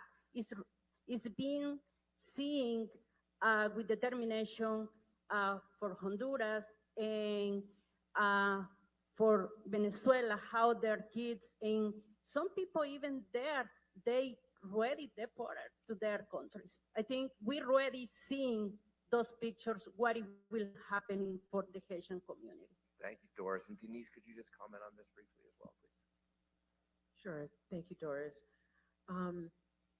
So the way I see it is a lot of Haitians who come here, they come here to contribute, but they're also the livelihood for their families in Haiti.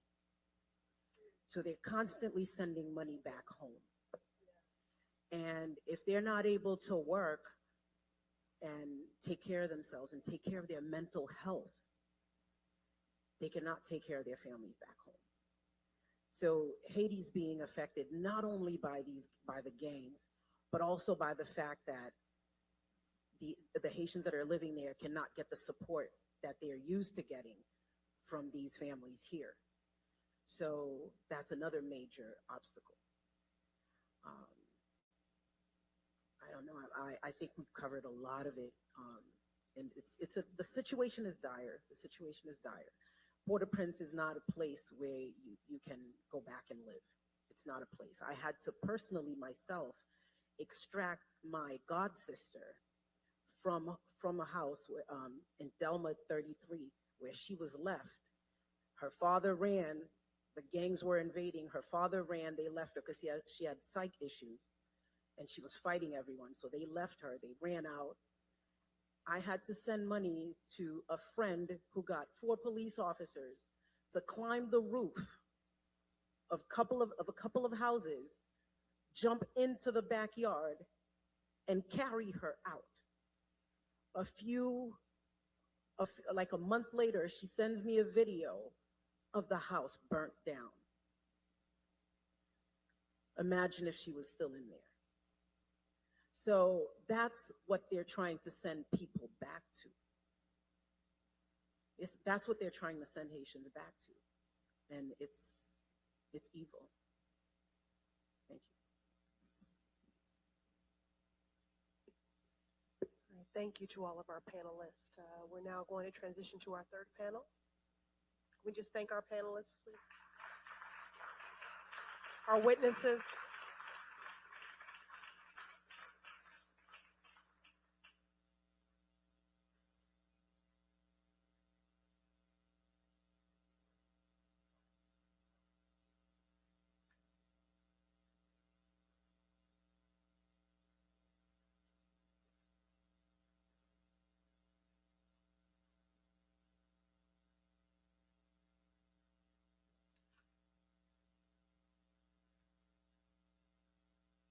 All right, as our third panel joins the dais, we'll be hearing from business and union leaders across the Northeast who will speak to the workforce contributions of the Haitian community. We will be hearing from our witnesses in this order: Luis Zaldivar, Jen Siskin, Colin O'Leary, Kevin Brown, and Gertrude Joseph. Okay. All right, Luis. Thank you so much, Congresswoman, Senator, Congresswoman Moulton, and everybody here who is advocating for the Haitian TPS holders. I am here representing the American Business Immigration Coalition. We are a network of over 2,000 employers for quite a few years now, have made a conscious decision that securing the border and securing the workforce are not against each other. That we can have an immigration system that ensures that the businesses that need employees can acquire employees. Currently, we are seeing a huge workforce shortage in all of the sectors that we work with. We work with construction, we work hospitality, we work healthcare, and in all of those sectors, the companies just tell us one thing, and is that they are hiring and they cannot find people to fulfill the roles. In our estimation and the employers that we work with, it is clear that law-abiding citizens that are contributing to the economy and are currently on with a work permit need to have those work permits made stable. For all of the employers that we work with, training is one of the biggest issues that they run into. And if we keep on having temporary visas that have to be renewed every year, every 2 years, every 3 years, then those businesses are constantly going to have to retrain people. And a lot of times it's just not possible. I also would like to highlight the vital link that TPS holders have for the healthcare industry. We have been working in a coalition of partners along with unions, the National Domestic Workers Alliance, Leading Age, Lisa Sherman, who was here, and other healthcare providers, as they tell us that TPS is by far the most overrepresented population, immigrant population in their workforce. So without them, they're going to have to be running into serious issues in order to take care of Americans. And that is the last point that I would like to make today. And I'm not going to take my 3 minutes because other people have. So I would like to say that this is not just an immigrant issue. Because this is how it's being framed in the news. This has been framed as an issue that is about the Haitians or about the Hondurans or about the Salvadorians. We want to say that this is also about Americans. It's also about Americans who are going to see their prices go up, they're going to see inflation go up, and they're going to see their caretakers being deported. So the more that we can keep that message, you're going to have an ally in the business community, and we hope to be that ally for you all. Thank you. And you still had 17 seconds left. Very impressive. No pressure, Jen. Okay, you're next. Good morning, Congresswoman Presley, Senator Markey, Congressman Moulton, and members of the Massachusetts Congressional Delegation. Thank you for the opportunity to testify today. My name is Jen Ziskin, and I am the Executive Director of Mass Restaurants United, a statewide nonprofit representing independently owned restaurants across the Commonwealth. I want to begin by asking you to close your eyes for a moment. It's a Friday night. You walk through the door of your favorite neighborhood restaurant, cheeks still cold from the walkover. The host looks up. They know you. They remember your name. They remember your kids came home early today because school was canceled for snow. They smile and say just one word, welcome. And suddenly you're warm, and for a few hours, you're home. Now open your eyes. Imagine that place dark. Not because the food wasn't good, not because the owner didn't try hard enough, but because the people who made that room work were suddenly gone. That is the reality we are facing today.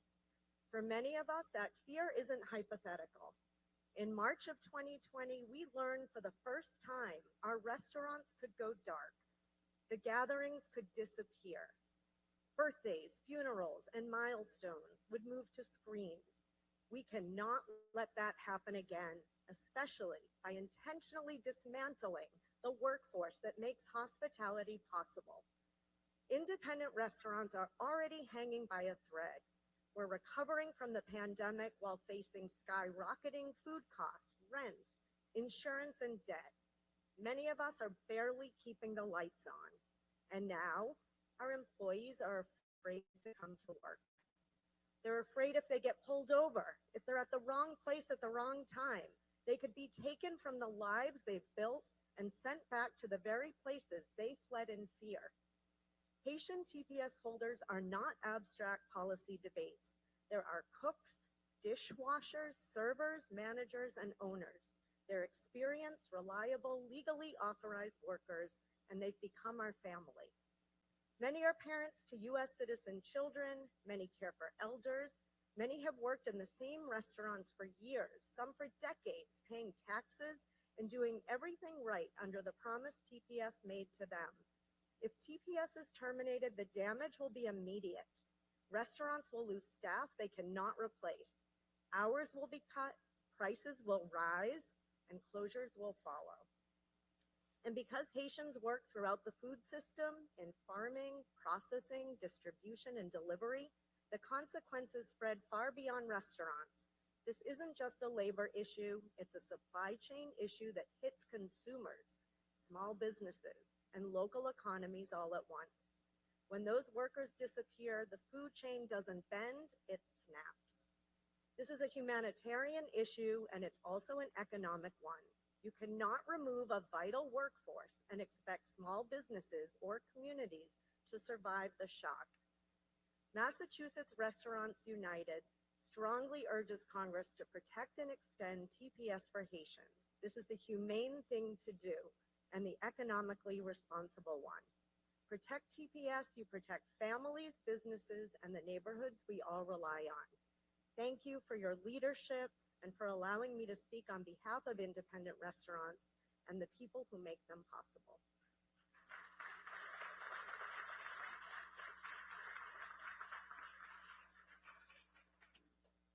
Thank you, Jen. Beautifully, effectively articulated there. Now we'll hear from Colin. Thank you, Congresswoman. Thank you, Congresswoman Presley, Senator Markey, and Congressman Moulton. My name is Colin O'Leary, and I'm the Executive Director at Laurel Ridge Rehab and Skilled Care Center, which is a not-for-profit nursing home right around the corner in Jamaica Plain. I can hear me. We are part of the Essential Care Alliance, which is a not-for-profit, mission-driven organization that has been around for over 150 years. As a skilled nursing center, we rely on a large labor force to care for our residents. Throughout COVID, many of these positions sat vacant after caretakers suddenly decided to leave the workforce. Over the past few years, we have been able to slowly regrow our workforce and are now in a more healthy but still precarious staffing position. With the loss of our TPS employees, Laurel Ridge is looking at losing 40% of its dietary aides, and more concerningly, 15% of the CNA workforce. CNAs are the backbone of our industry. They care for the most basic needs of our residents: personal care, grooming, toileting, feeding. These are not jobs that can easily be filled, and these jobs require a personal relationship between the staff and the residents that are forged over months and years together. These are relationships that, when lost, the residents suffer. A staffing shortage like this creates a domino effect that will impact residents' care for the foreseeable future. It is still unknown how many CNAs across the state are working under TPS, but what we do know is on February 4th, there will be a sudden drop of CNAs across the state. Unfortunately, when the limited pool of CNAs is further shrunk, healthcare facilities across the state are forced to compete with one another for the limited staff that is available. This causes healthcare facilities like mine to pay over market rate for CNAs, use overtime, pick up bonuses, and other ways to lure staff to work in their facility. Please don't get me wrong. I think that throughout the COVID epidemic, as an industry, we were able to give our staff well-deserved raises. This time, however, we will not have the Medicare, Medicaid, and bailout money to fund these raises. Now we are looking at cutting programming, reducing expenses, and limiting capital investment. A lot of that capital investment was already deferred during the pandemic. Inevitably, it seems like we're going to end up spending more money to provide less care to our residents. Long term, if we are not able to pivot and find replacement workers, this will lead to nursing home closings, hospitals being stuck with overflow, and people being sent home from the hospital without much needed rehab. The residents will not be able to get the care they need with the dignity they deserve. With our TPS caregivers, we have people who have become part of our community and want to give care to our family, residents, and neighbors. It is devastating that we will have to turn away these valuable caretakers. Thank you.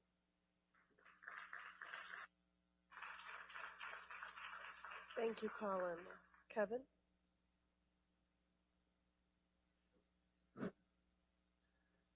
Good morning. Thank you, Chair and Congresswoman Presley, for forming this today. It's really, really helpful, important, and educating the public, and so important. And thank you, Senator Markey, Congressman Moulton as well. This is a very important field hearing, and to all of our allies in labor and business, we really appreciate this opportunity and the community. So my name is Kevin Brown. I'm Executive Vice President of 32BJ of Service Employees International Union. We have over 20,000 members in Massachusetts and Rhode Island, the majority of whom happen to also be immigrants. About 2,000 of our members are employed in a wide range of jobs at Logan International Airport, handling baggage, cleaning airplane cabins, working in warehouses, serving passengers who need wheelchair assistance, and more. We don't monitor our members' immigration status, but we've seen the impact of the administration's hardline policies on our members with all kinds of statuses, including hundreds who have TPS in Massachusetts and Rhode Island. The contribution that TPS recipients make to this country are beyond dispute. as the Washington Post editorial board noted in January 6th column, the 350,000 Haitian immigrants that have been spoken about previously in TPS contribute almost $6 billion to the U.S. economy and pay $1.5 billion in taxes. And all that will be lost on February 4th when they'll be expected to be returned to a country that Marco Rubio officially declared too unsafe to visit. At 32 BJ, we have already seen the effects of this impending termination at Logan Airport, where we calculated that over 100 of our members from Haiti with TPS have already lost their jobs. In some cases, that may be due to companies acting to terminate these workers so as to manage the effects of a looming deadline. In most cases, though, we know that Customs and Border Protection has been canceling the customs seals of workers with qualified or provisional immigration statuses, including TPS holders and asylum applicants. Since these workers need those badges to work on international flights, the cancellations have often resulted in job losses. We thank one of these workers, one of our members, who agreed to have his testimony, Jerome, read earlier at today's hearing. For his and his family's safety, he preferred to use the pseudonym Jerome. Jerome lost his job in a Logan warehouse in midsummer, back when Haitian TPS termination was slated for August.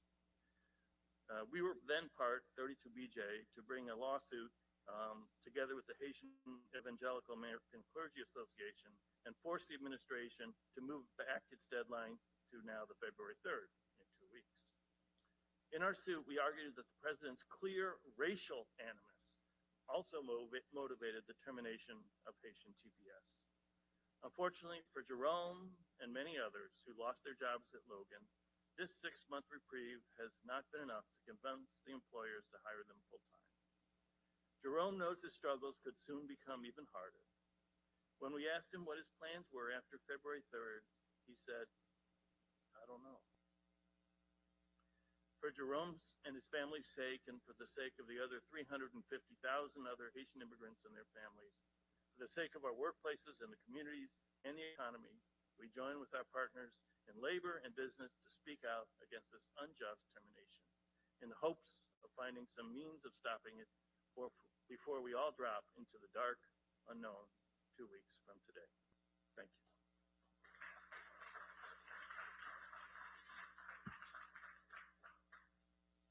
Good morning, Congresswoman Presley, Senator Markey, and Congressman Moulton.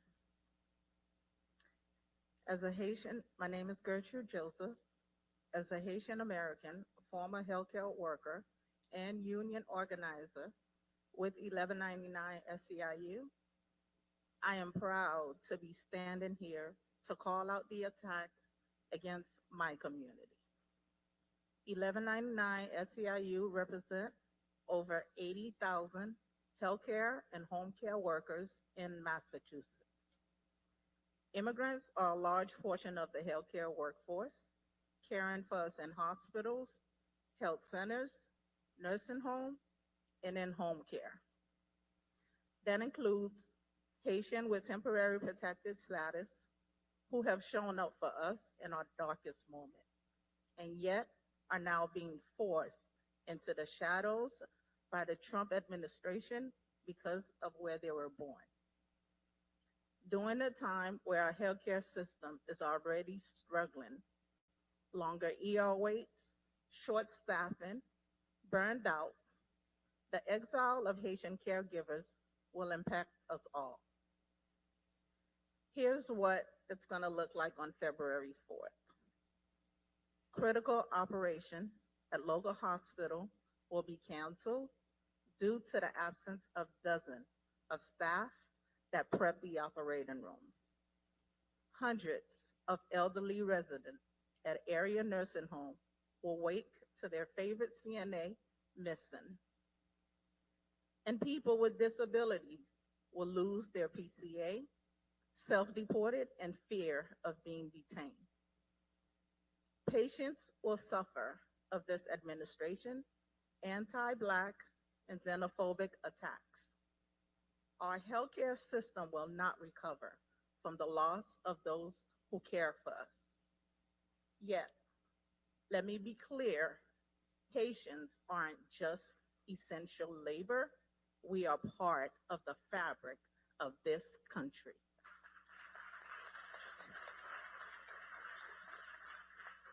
We are caregivers, friends, neighbors, and we call Massachusetts home as well.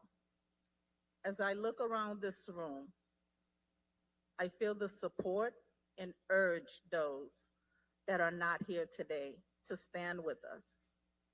It will take all of us, elected officials, faith, labor, community partners, and neighbors to do whatever it is possible to support and extend TPS and protect immigrants.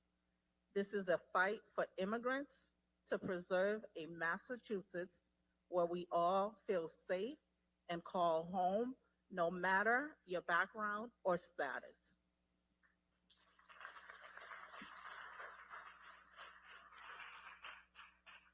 Thank you. And now we'll each have one question. Have any of you heard from workers their fear? Has anyone not shown up for work? Is that something that you heard from people speaking about? They're seeing ICE presence, or they're just fearful. Anyone not showing up for work because of that fear?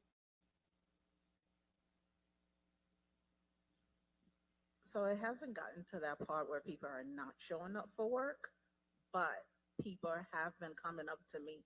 I want to say first, from the first extension, right?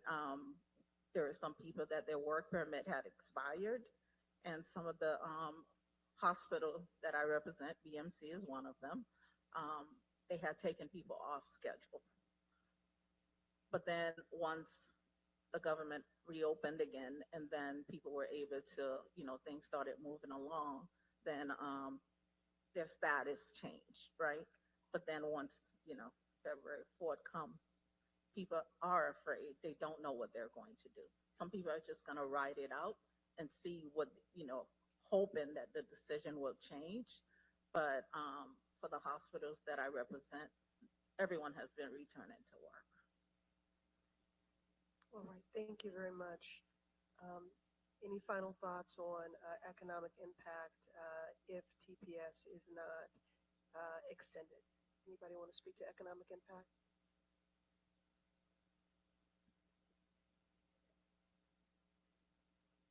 I just want to reiterate that it will be immediate, and I think when there aren't necessarily people who aren't showing up for work yet, but I think it's that underlying fear that as restaurant owners and restaurant employees feel, even when asked to speak on the issue, that's when I hear the fear is out there. And I think it's so important for us to speak up. And I think as soon as it does happen, this impact will be immediate. I think you'll see it in hospitality, but as you heard today, I think the healthcare industry, especially in Massachusetts, where we so rely on that and our elder care, it'll dismantle the system. We've already had 100 members terminated because at Terminal E at Logan, which is the international wing, you have to have a CPB license to be able to work there. And so even if you had legal status to be able to work under patient TPS, you couldn't get your CPB, and so they were about 100 members have already been fired over the last summer. So yes, there have been people already terminated, and there's incredible amount of fear out there, and the impact economically will be devastating for not just Haitian, but all of the TPS holders in this country. Billions and billions of dollars lost because our members spent. They can't keep the money in their pockets. They turn that money around immediately, and it fuels our economy. And that's something that President Trump just doesn't have a clue. Thank you. Yeah, I would like just to add that I had to look it up to remind me, but in long-term home care, it is 1 every 4. It's 1 every 4 caretakers, that will be affected by these kind of policies. So we're talking about 25%.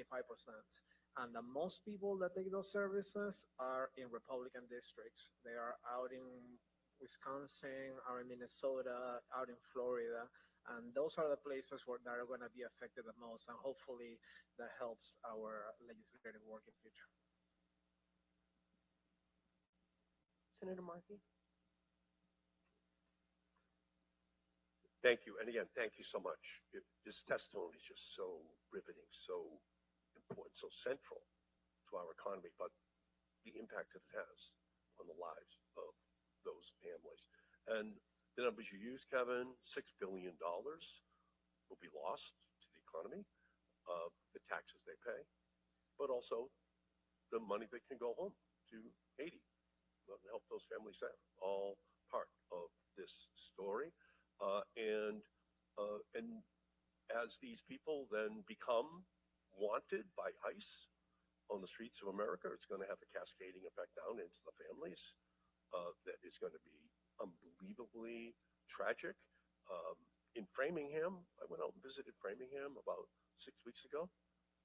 January 20th last year, Donald Trump was sworn in. There are now 600 fewer children in the Framingham school system than 1 year ago. Those kids are not going to school. And we know what's going to happen when TPS status is lost for these kids. It's going to be tragic. And it's going to come back to haunt our country for years and years and years to come. So there's downstream impacts that are incredible and innocent children who are going to be victimized. So we thank you for what you're doing and just pointing out that it's the hospitality industry, it's the restaurant industry, it's Logan Airport, it's the construction industries where these are skilled laborers who are doing the work right now to keep our economy afloat. That's what this is really all about. And they want to send them back to a country that they're saying Americans can't go. So maybe you could just a little bit just expand on what this is going to mean as Medicaid gets cut by $1 trillion, as Medicare gets cut by $500 billion, as the Affordable Care Act is cut by $300 billion. What's the cascading effect down into our healthcare system if TPS status is removed as well, and these workers who are central are removed from the system? Senator. I think what you're really going to see in healthcare is you're going to see nursing homes. Could you just move the microphone up a little? Yeah. I'm not good with microphones. What you're going to see in healthcare is nursing homes are inevitably going to close if you don't have the workers to staff them. Our Medicaid funding is fixed. I mean, it's dictated by the government, and we don't have other sources for funding. Medicare, Medicaid are our primary sources, and there's not more money going into those programs. So if more money goes out to labor, we're just going to become unsustainable. And you're going to see care drop. You're going to see fewer caretakers per resident, fewer nurses per resident, and the residents won't get the care they deserve. And I think that's the hardest part of this is these are people who, when nobody was allowed in nursing homes, were with the residents holding their hands, and now we're telling them to go away, and that's really hard. Thank you. And Jen and Gertrude, maybe you could, okay, I'm sorry. Luis. Yes, I would just like to add that I was speaking with a healthcare provider, a nursing home provider from here in Massachusetts, and he was telling me that his prices have already gone up 25% since last year because of the current policies. If TPS holders are also out of the workforce, he's going to have to raise prices by 40%. So that means that a hell of a lot of people are not going to be able to afford, having a caregiver, period. And the fact is that there's just not enough people to do this. So I think that is one thing that people really have to understand. This is going to affect everybody's pockets.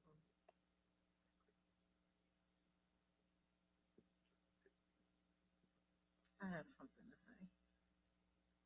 One of the effects, just dealing with the Kearney closure last year, I was also the organizer there. So as I think about, like the hospitals, the nursing home, not having the proper staffing which, would have been TPS workers, is going to have a huge impact. And I'm hoping that it does not lead to what Connie went through, not having those TPS workers there. It's going to be a bigger impact. So this is not just about Haiti, those recipients going back home, but it's gonna, I think, the previous speaker, one of the reverend said it. It's like here, the United States is really gonna be impacted. Massachusetts is gonna be impacted because those individuals are the one that would do the work that, no offense to anyone, that people here wouldn't do. Like we don't care. As Haitians, we would do whatever it takes as long as it's a clean, the money is clean. We will wash the toilets. We will be the CNA, be the PCA. So it's going to be a bigger impact here. Yeah, and thank you for that. It's not just the 600 kids in Framingham. It's all 351 cities and towns have the same story. It's actually bigger in Boston, bigger in Worcester, bigger in Springfield, bigger across this country. The number of kids who aren't showing up. And then on the other end, it's grandma and grandpa in the nursing homes who aren't going to get the care they need. So it's going to have an incredibly tragic trickle-down effect on every person in the family. Thank you. Thank you, Senator. Congressman Moulton. Thank you so much. I mean, I just want to drive even further into the impacts that this will have on the lives of everyone else, because maybe that will make people wake up to how urgent this crisis is. So, Jen, you painted this amazing picture of what it would be like to show up to a family restaurant that you know well, and all of a sudden the staff is not there to greet you, maybe even to run the restaurant, and it shuts down. I mean, we saw this happen during COVID. We saw what happens when you don't have enough restaurant workers, restaurants shut down. We've seen that on the Cape this summer when you couldn't just get enough immigrants. Kevin, all three of us are going to go to Washington on an airplane. I hope someday that'll be on a high-speed train, but for right now, it's on an airplane. We don't often think about all the people who work behind the scenes to keep that plane on time, including the people who rush on before we even are finished getting off to start cleaning the plane. Now, I've never been to Logan and have them said, you know what, the problem today is we've just got too many planes on time. All right, that's not a problem we're familiar with, right? So, Kevin, speak a little bit to just the impact this will have on the traveling public. Thank you for the question, Congressman. We're not going to have enough workers in all of the airports across the country to be able to keep the planes running on time, to make sure that there's the quick turnover that people required in terms of cleaning and servicing the planes. A lot of stuff happens, planes during the course of a flight, as you can imagine. I don't want to get into, but it's not pleasant. And our members clean those planes, and quick turnarounds are required, and big crews fast. And the employers are not going to be able to meet that demand because they rely so much on Haitian TPS holders and other TPS holders, a lot of El Salvadoran and others across the country. And it is not going to be good for the airline industry. The industry has maybe at least 50% contracted out across the country. And many of those contractors are going to have serious issues over the coming months. And Gertrude, likewise, we visit a lot of nursing homes. I've never been to a nursing home that says that we need more residents. There's always a waiting list. I've never been to a nursing home that says we've got too many people who want to work here. They're always struggling to find staff. So what will be the impacts on American families who see their parents in these facilities and are depending on this care every single day? I mean, one of the things that these organizations, hospitals, nursing home normally does is go to agencies, but it would mean for someone loved one not being able to have the proper care, right? Because if you're short-staffed, you're running from one patient to another, you're not really dedicating that amount of time to each patient what they really need. So this is going to be big. Thank you.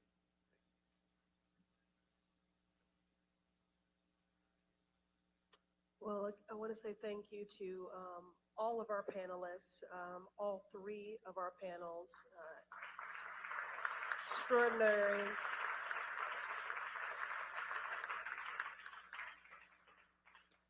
Thank you for lending your stories and your voices. Speaking of stories, just as we come to a close here, I was with Marie St. Fleur and also Ruth C. and many others that were in this room at a Haitian Chamber of Commerce event recently, and I shared the story of a constituent who I'd run into in the neighborhood, and they said, you know, my mother, my 92-year-old mother, has been being cared for by Miss Marie for many, many years. She is the only person that we trust to care for my mother in these intimate ways and to maintain her dignity, and no one else can tend to her the way that Miss Marie does. And we are just so afraid that Miss Marie is going to be deported.